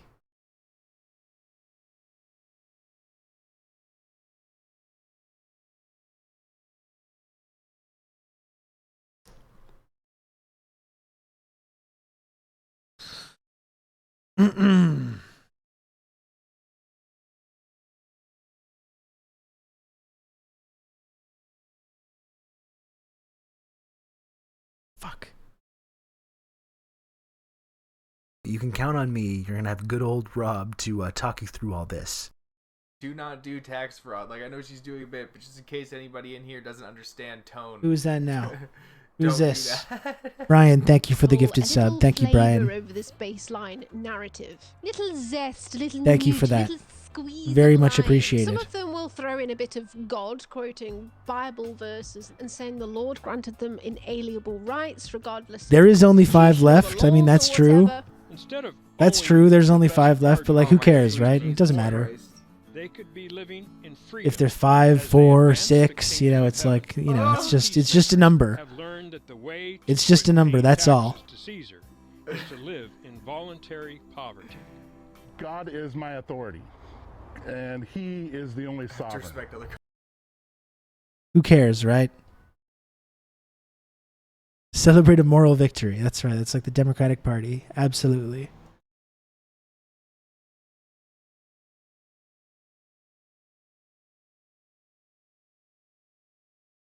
$30 is a fucking great number. It's a fantastic number. And I mean, yeah. Is 35 better? Sure. Is it a higher number? Yeah, it is. 30 is tremendous, though. It's terrific. Don't leave Rib eating the carcasses of rats who fed on other rats. No, you don't want that. You don't want that.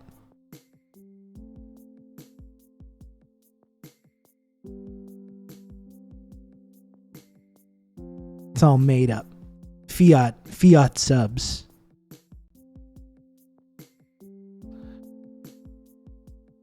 Well, thanks again, folks, for tuning in. Thanks for tuning in this week. I appreciate it a lot. As always, I appreciate the support. It's been a great week here at TRRS. Made it through the whole week. Physically not doing the best, but I showed up. I rolled up the sleeves, past my tennis ball sized swollen elbow, grabbed the lunch pail, spit on the hands, got right down to the nitty gritty content mining this week. So thanks again. Maybe I'll come back for some stuff this weekend. Like I've been promising more gaming stuff. I have an injury. I have a desk related injury, so we'll see. But for now, give my regards to David Tovarish, and I'll talk to you in the Discord server. Goodbye.